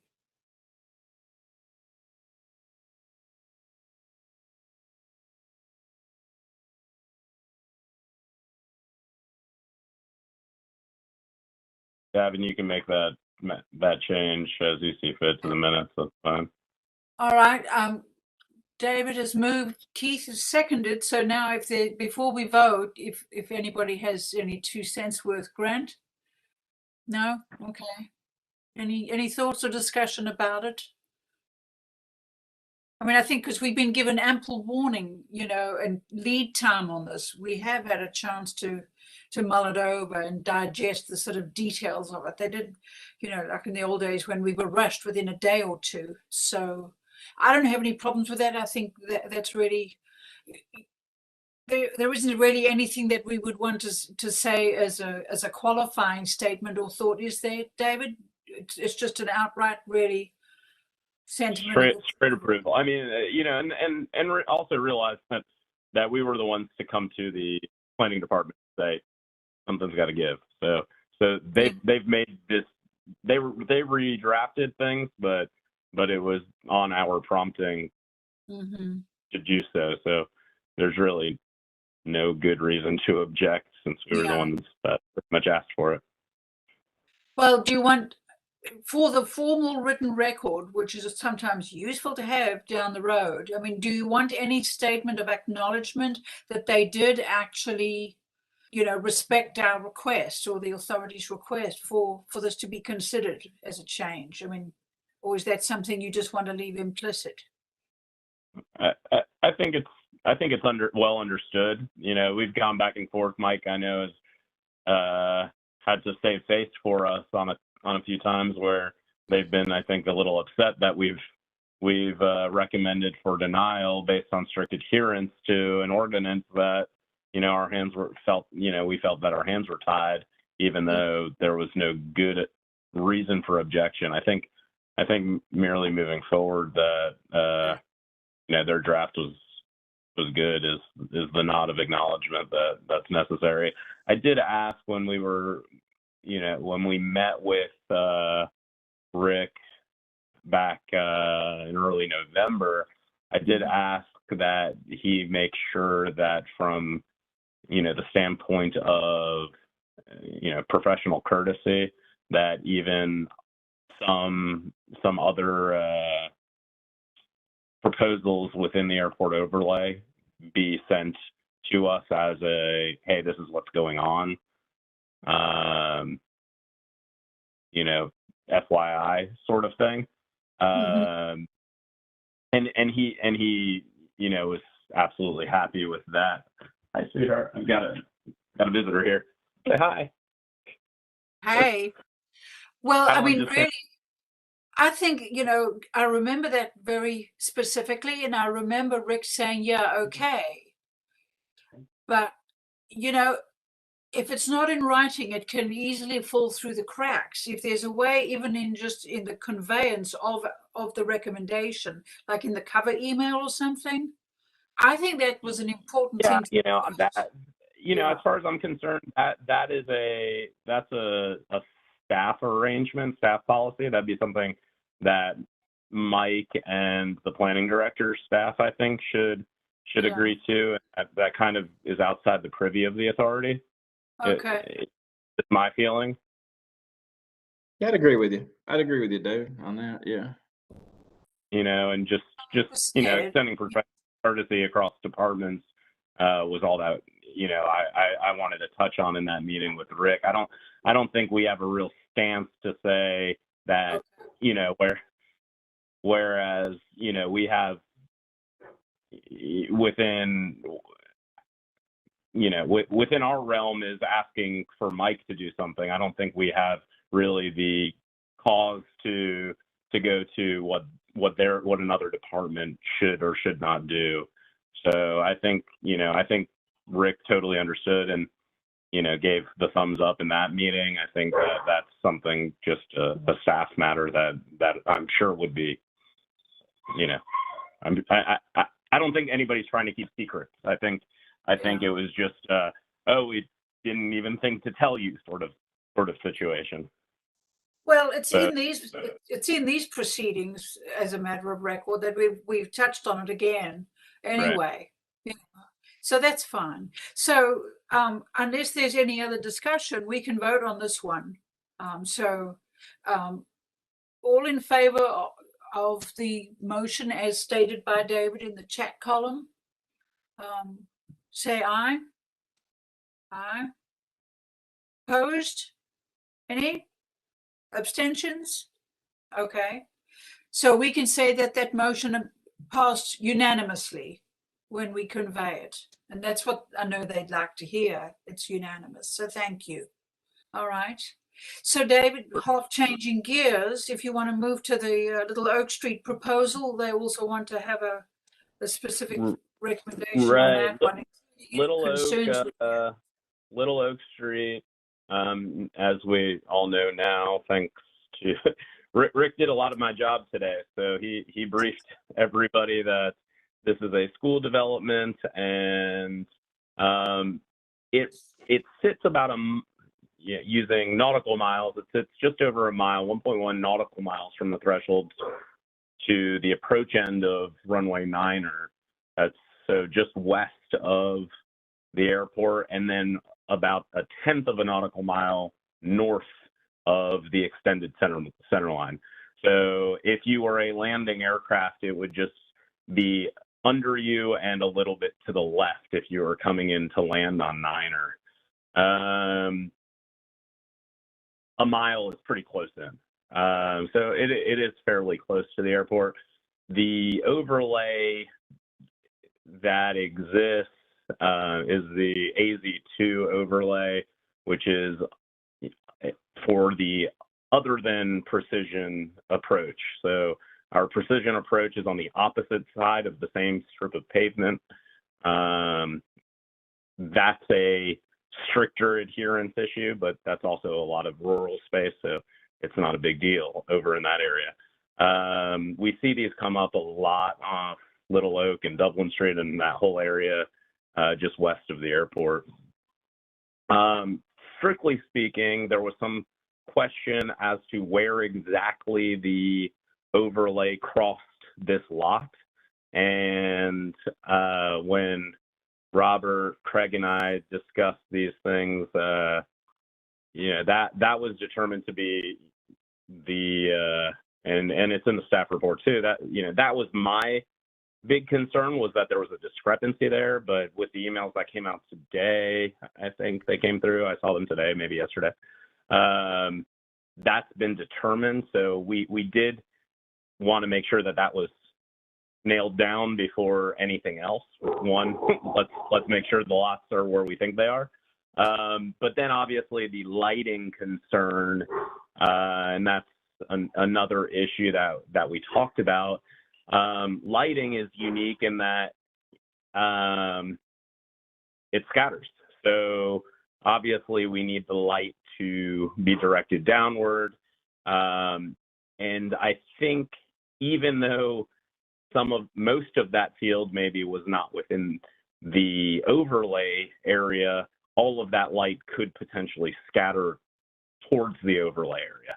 Now, as far as piloting and light is concerned, during the day, it's not typically going to be any issue. Even at night, it may not be an issue. The times where it really becomes an issue are when you're using the instrument approach procedure in inclement weather. It's unlikely, thinking pragmatically, it's unlikely that they'd be using the field in inclement weather where it would be distracting. So there may never be an issue. But being with its proximity to the airport and how intense lighting could be, and that being really our only issue with the plans, the operations committee thinks it's prudent to add a stipulation to our recommendation for approval regarding specifically the lighting plans for the stadium. Yeah. Does that make sense to everybody? David, I'll say yes, that makes sense. And how do I say it? It's one of those things when you build it, or if you build it, they will come, and that stipulation should include, and any usage of it needs to come back to the airport, because they may say, yes, we have it built under those stipulations, and then somebody else uses the field at a time that is not appropriate. So some language to that also. Right. Yeah. Well, so I added in here, and I'll read it to you, but I added in here that the specific lighting plan is kept on record, that the lighting plan as proposed goes directly to Mike's office, the airport director's office. But further to that any changes to that plan or any changes subsequent to the building of the lighting also seek new approval from the director and the airport authority. We don't want somebody coming down the road, if heaven forbid this school goes defunct and somebody else moves in and says, hey, these lights don't do the trick for us. Right. That's got to be put into the deed that these lights are the lights, and we're approving specifically the lights. So, so with that, I'll make the motion that the airport authority recommends for approval the proposed school development at 437 Little Oak Street, provided that the specific athletic field lighting plan is kept on record with the airport director's office, and that any changes to that plan or to the lighting once built seeks new approval of both the airport director and the airport authority. Okay. That's long. I guess you can't type that, so I'm sending it right now. Give me a second to copy and paste. okay, that's great, yeah. Then we can have both of them. I second. All right. Craig seconds. Okay. So David moves, Craig seconds. He seemed to make a point about the fact, of the lighting, that we might have a concern or a condition that we want to impose. So I was going to ask you about that very thing. I mean, I think that's really where, because we've had the time to do it slowly, relatively slowly. That's the kind of thing that would have fallen through the cracks if we were rushed. I think that's wise to put it in. Any other thoughts or discussion about it before we vote on it? We've got a motion and a second, but discussion, questions? Okay, all in favor of the motion as stated by David on 437 Little Oak Street? All in favor? Opposed? Abstentions? None? Okay, so that motion also carries unanimously, and that can be sent to them, and they'll be pleased with that. Well, I'm glad he came to speak with us. You said he did a lot of your work, David, but I think, it's also in the interests of working in a collegial way with him that he had a chance to tell us stuff. So thank you for that, though. That was also a good overview. Any other comments before we leave those two? Okay, thank you. So if we move on to the last item then under the standing committee updates, air service development, Mike and Grant. Sorry, I'm just copying those. Yeah. Grant and I talked, I had the meeting with American Airlines and talked to Grant about that and filled him in on the meeting. It was a good meeting. Unfortunately, we were hoping to get out to Dallas and talk to them in person, but they're still kind of being very careful. They they had when we did meet with her, and I say her, it was the person who's over the hub at Charlotte, for American. They're going through a lot of stuff right now. And at that point in time, they were having some issues with their personnel and that kind of thing. And I think Charlotte was also in the news. So, it's kind of, I wish it wasn't, I wish it was happier times for her when we met, but still, she was very cordial. And, but anyway, so we talked about Athens. We talked about the positive things that are going on here. We did update our, and I say market study, it's not our market study, it was our presentation to American that we updated. And it does have some good information there as well. And I know I promised I'd forward that to you, and I will. Okay, Mike, sorry to interrupt. I think Davin, that's what you did send out? Oh yeah, that's right. You all did see that, right? Yeah, thank you very much. I appreciate that. Yeah. Yeah, that's the presentation, and it's got some good information in it. So in talking to her, they're still interested, in Athens. And of course, nothing's solid, of course, and things do change. But we did talk about 2022 all the way to 2024 because our SCASD will run out in 2026. And we told her, that we really need some ample time, if they want to come, to use the SCASD grant. And she said, well, it's not going to be 2022 because there's a lot of things that they're having to work out internally. But she said 2023 or 2024 looks very positive. So, in the end, I felt good about the meeting. If everything goes as it is right now, I think, we'd be positive, hopefully, in seeing something in the future. But, she was quite interested in making sure that Columbus was going to work for them too. And I've heard that Columbus has been very successful for them so far. So that was a positive note, going forward for her and for us too. So, um, we'll keep in touch with them and see how things progress on their end. I'm hoping that maybe it'll be sooner than later, but we'll see. So at least it's positive and nothing really just shut us down, which was good. Hmm. So you think 2024? 2023, 2024, yeah, somewhere around there. Probably 23 is what she said. He said it won't, it shouldn't be past 2024. Hmm. And again, as we grow and hopefully the industry grows too. I mean, that's just one airline, and there's a lot of them out there. And so we're going to continue to go to these conferences. I have one coming up in March, which is Meet and Hunts, and I think this one's in Mesa, and all the airlines will be there. So I'll be revamping the presentations. We'll sit down with about, I don't know, 3 or 4 of them again, and talk to them and see what they can, if they're interested in coming to Athens.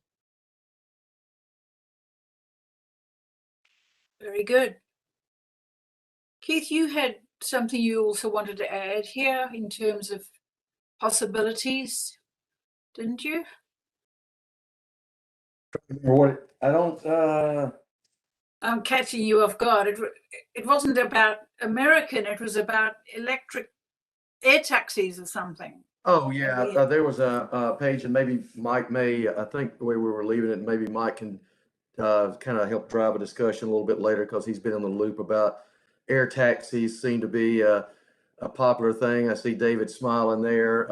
I've seen a few articles lately and all of that. So I don't know, unless anyone wants to talk about it now. I know we're kind of pushing our time here. Maybe we put it as a January meeting topic. Mike, I think Yeah. you said you could kind of update everybody at some point. Yeah, I told Keith we could do that in January and get some more information on it, and I can talk about it a little bit more. Okay, very good. Okay. Any other thoughts on this continuing hope? Well, David, you've often said, general aviation as well as passenger service, it's nice to see some positive, things that we can keep hoping for and pushing for on both fronts. So that's great. All right. Well, let's move on to the final section. I know we're pushing for time. First item of business is a housekeeping one. We had all agreed, since we were skipping a meeting and I wouldn't be at the meeting in January, we agreed to do like we did last year, and that is hold the election at this meeting for vice chair and chair. And so you'll see that under item 7A, we need to actually take care of that. Last time we had the 2 nominations announced and discussed. So for vice chair, I was very pleased to nominate Keith Sanders for another year as vice chair, and I was nominated to serve another year as chair. So what I'd like to do here, and if you need the reference, it's Article 4, Section 1 in the bylaws, where the election is actually mentioned. I'd like to ask for a vote on the nominee Keith Sanders for another year as vice chair. And I don't think we need a motion here. It's by acclamation, really. So all in favor of electing Keith as vice chair of the authority for another 1-year term, say aye. Raise your hands. Opposed? Abstentions? Okay. Keith? All right, and since so that Diane's not proposing her own self, I would like to do the same and ask for a vote of regarding chair for the next year with Diane as the chair, and just to take a vote on that. Everyone in favor? Okay. Anyone, no? Abstain? All right, I think the ayes have that. Okay. All right. Well, thank you for both of those. And we look forward to another year of good hard work. But I appreciate the support, and I know Keith does too. On a similar, related but separate matter, item 7B, in the bylaws, Article 4, Section 3, subsection 5, say that one of the responsibilities of the chair is to appoint a secretary to the authority. And Angela was our secretary before, and basically now that Davin is with us, I'd like to just formally, for the record, appoint Davin as secretary to the authority. Even though he's an ACC employee, it's kind of ceremonial that we appoint you, Davin, but we're happy to have you along. And now, from now on, Davin will be the note taker for minutes and so on, already working in the job. So I just wanted to basically get that into the record as part of the minutes. And Davin, we welcome you again. I look forward to working with you, and I know all the rest of us do as well. So, any questions or comments? Thanks for that.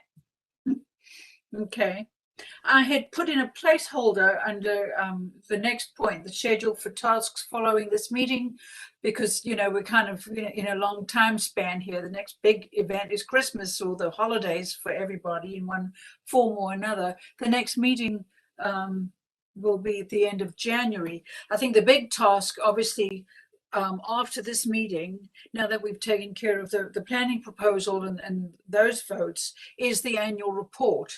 And so I guess, Davin, if you agreed, we'll see you send the draft annual report to everybody for you to mull over. And if you've got any input, Mike and Keith and Davin, what are we talking about in terms of timeline? When do we want to maybe ask for feedback or input from people?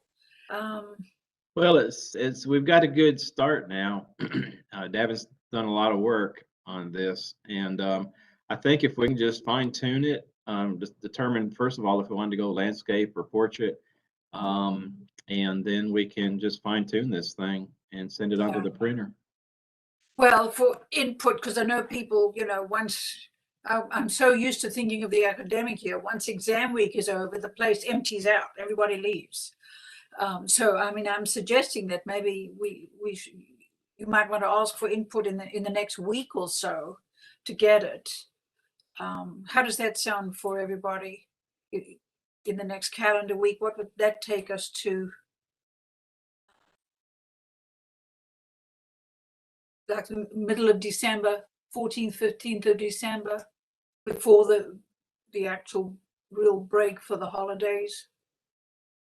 Would that work for you? Okay. What date is the 15th? That's a Wednesday. You want to push it to the 17th, make it the end of that work week? Okay, let's make it the deadline, the end of that work week. So December the 17th, which is a Friday. One of the things I do want to ask you, we did discuss this last week, if there's anything else that has happened or does happen at the airport that is an example of how the airport serves the local community that we don't have in the draft. If you can think of anything else like that. One of the things we did talk about and wanted to ask was, those mercy flights, or what are they called? Angel flights, mercy flights. And then David, I've asked you about things like pilots and pools. If a pilot flies an animal to be, taken to another shelter or something, if there are ways like that you think should go or should be mentioned in this report, if you can let us know those. It may be only one, I don't know. It might be something you have to think about. Well, personally, I fly both of those types of flights. I was actually supposed to do one today. The patient found their own way home, but I do quite a bit of that. What are you asking? What would you like? Well, you know, when I visited PDK, I noticed all over the walls in the lobby, they've got the number of Mercy flights and, you know, there are sort of numbers. The reason for that is because Angel Flight Soars, one of the organizations, is based at Peachtree DeKalb. Right.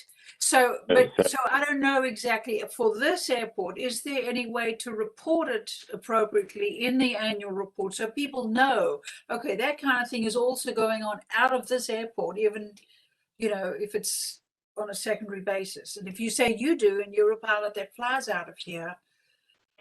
Yeah, well, I know there are pilots involved with various humanitarian organizations like Angel Flight Soars, Mercy Flight Southeast, Pilots in Pause, so on and so forth. Yeah. But there's no organization at those organizations have bases elsewhere. So, you know, while I fly for Angel Flight Soars, their base is at Peachtree DeKalb. Now, they coordinate missions that go between whatever airports are necessary for their patients. So they have pilots all over, you know, at all kinds of different airports where outside of where they are based.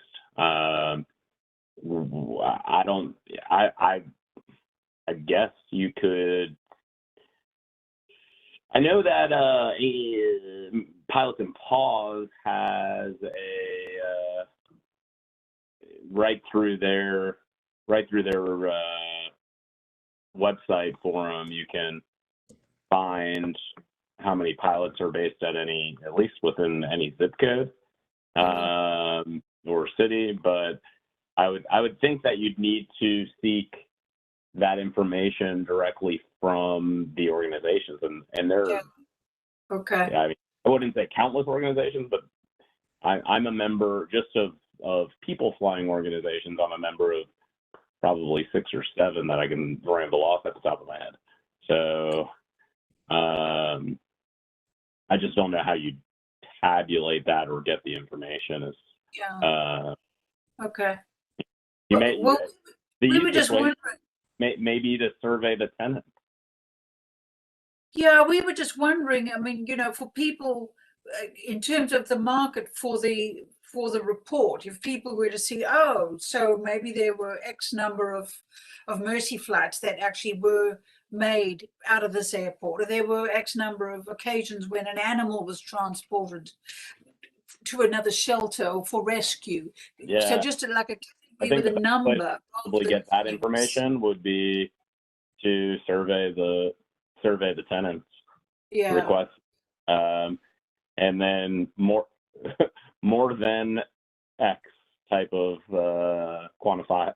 You know, I've probably done in 2021 30 some odd, 40 some other of those flights. So you can put more than 35 humanitarian relocation missions. Well, see, I mean, Mike, that's also something for you to decide, because the report is yours, whether you think that would be worth putting in. I just think that would be an item of interest if it was, like you say, David, more than 30 humanitarian flights or missions out of Athens-Benaps Airport, more than X number of animals flown, you know, for rescue to other facilities. No names, just the number. There is a place in the report that could go, that people might say, oh, okay, so that's also happening out of this airport. Yeah, I think it's a good idea, and you know, we can get some of that information. I'm sure that they got a database at their home office for both, you know, organizations, because you know, David does a wonderful job, and he does those numbers go up with David for sure. But we also have others that do it too, so it'd be nice to know what that total amount is. And I'm sure they keep up that number. They've got to, and you know, the cities that they fly in and out of. Yeah, I bet our community has no clue. I mean, David's doing 30. That surprised me. That's a big amount of it. And then times more pilots. I bet our community has no clue of the value of that going on there at the airport. I just think that that's something that needs to be given credit, you know, because I'm always concerned at that broadside that we had delivered about the fact that this airport only serves the interests of a small elite. And yet here, if things like this are going on with a pilot like David and others, people do need to hear about that, even if it's just no names, but numbers with the category of the community service. Mm-hmm. You know, Mike, like I say, the best way to probably get some of this information would be to survey the tenants. But, you know, I do agree with, you know, your thoughts, Diane and Keith. You know, maybe getting with the other airport directors and managers on this information and creating some quantifiable database to, you know, why shouldn't, you know, there be a race amongst airports to build the number? You know, it would all have to be self-reported, of course, but why not, you know, encourage tenants to say, yeah, I flew, you know, give me some metric. I flew X number of miles or patient loaded miles, and that tabulated, you know, I think I think it's Virginia, and maybe Maryland. I think one of the two. I think it's Virginia has a general aviation passport where every airport you go to, you can get a little stamp in your Virginia aviation passport book. And once you've gone to all of the airports, you get, you know, a bomber jacket, you know, and it's all complimentary. It's all provided for by the airport associations and the Department of Transportation, I believe. Maybe Maryland, one of the two. I'll look it up. But, you know, things of that nature, I think, you know, really should happen on the state basis. But, you know, even before that, there's no reason why we couldn't hold some sort of contest with just Athens where I don't know, throw a, you know, 50-cent fuel discount or something for a month, or I don't know, give us a t-shirt, give us a hat, you know, whatever. You know, we don't, none of us fly this sort of thing for really any recognition. We fly it because it's our way of doing being that part of the village. So, you know, but there's no reason why the airport itself shouldn't be recognizable. So I think incentivizing that somehow, making it somewhat competitive, and that would probably egg people on enough to self-report that information. Well, I want us to think, you know, and I want Mike, you to think about if there's a way to include at least some of that, you know, the general category of sort of humanitarian efforts and by number out of this airport. But then I think what you just said, David, is actually a golden idea, and that's to incentivize it, because that's the very thing that is an example of rebutting this accusation that the airport only serves the interests of a small privileged elite. You know, you don't have to do that. You're doing it as a selfless activity, you know, a humanitarian enterprise. But the airport should actually be, people should hear about it, you know. Well, and I like to fly a lot. Yeah, but like Keith said, people wouldn't have the first idea that that's going on out of this airport. Sure. You know? So that's you know, I think we could maybe add in a way that's appropriate, and you can help us put the number or the general, you know, indication, like more than 30 in a given year, or, you know, a dozen, etc. in this last year. I think, you know, right off the bat, Mike, if you wanted to put some sort of in your next tenancy email, you know, just ask the question, hey, are you involved with any of these organizations, and bring a Google form. and just see how many are actually involved. You know, obviously it's biased. There's some issues there, but you know, you see what you get back. You know, and largely, I think that kind of communication is one of the areas that we struggle. There isn't a lot of knowledge between the airport and the tenants, and what people are doing, and what people should, you know, receive any notoriety about, whether they want it or not. I can tell you personally, I don't want any notoriety for doing that sort of thing. I want to never have to do them ever, because I wish people didn't need the treatments that we're moving them to. But you know, it's just something that we do to help out where we can. Well, I think that's, you know, a really good pair of ideas. So thank you for that, David. You've opened our eyes, you know. So it's also, I'm thinking actually we need to look at that diagram and see whether there's even a component in that diagram, you know, about this. But thank you. So, all right. Any other thoughts before we move to just the last little item, which is really just housekeeping? Okay. The next two meetings then. So the next meeting will be January the 25th, which is the fourth Tuesday in January. And I will be in Kenya if I'm lucky. If COVID or some variant thereof gets in the way, that's a different story. But I'll be asking and working closely with actually Davin now, as well as Mike and Keith, to set everything up before I leave on the 19th. And Keith has graciously agreed as vice chair to run that meeting, but we'll do like we did last year. I'll have everything set up with them, so that Keith will just run the meeting, and I guess with the financials and everything else. And then in February 22nd is the fourth Tuesday of the month, when we'll have our February meeting. I'll be back on the 20th. I'll be hightailing it in on the 20th of February. So I'll be doing a little bit of communicating with Keith and Mike and Davin long distance. Before I head off in January from Nairobi, I'll shoot you all a message, probably on the 20th.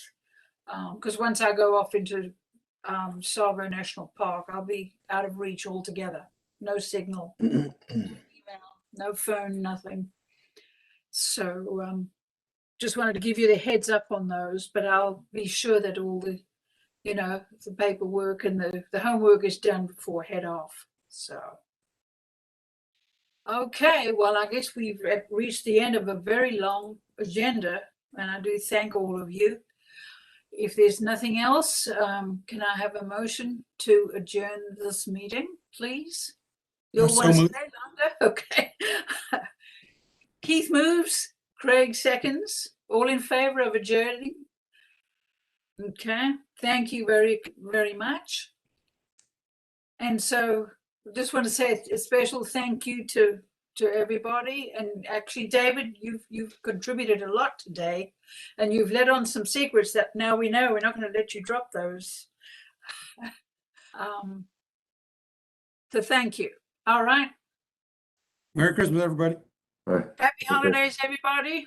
Merry Christmas. See you later. Christmas. Bye. Now, the 17th. Got any Take other care. feedback? Okay. Thank you.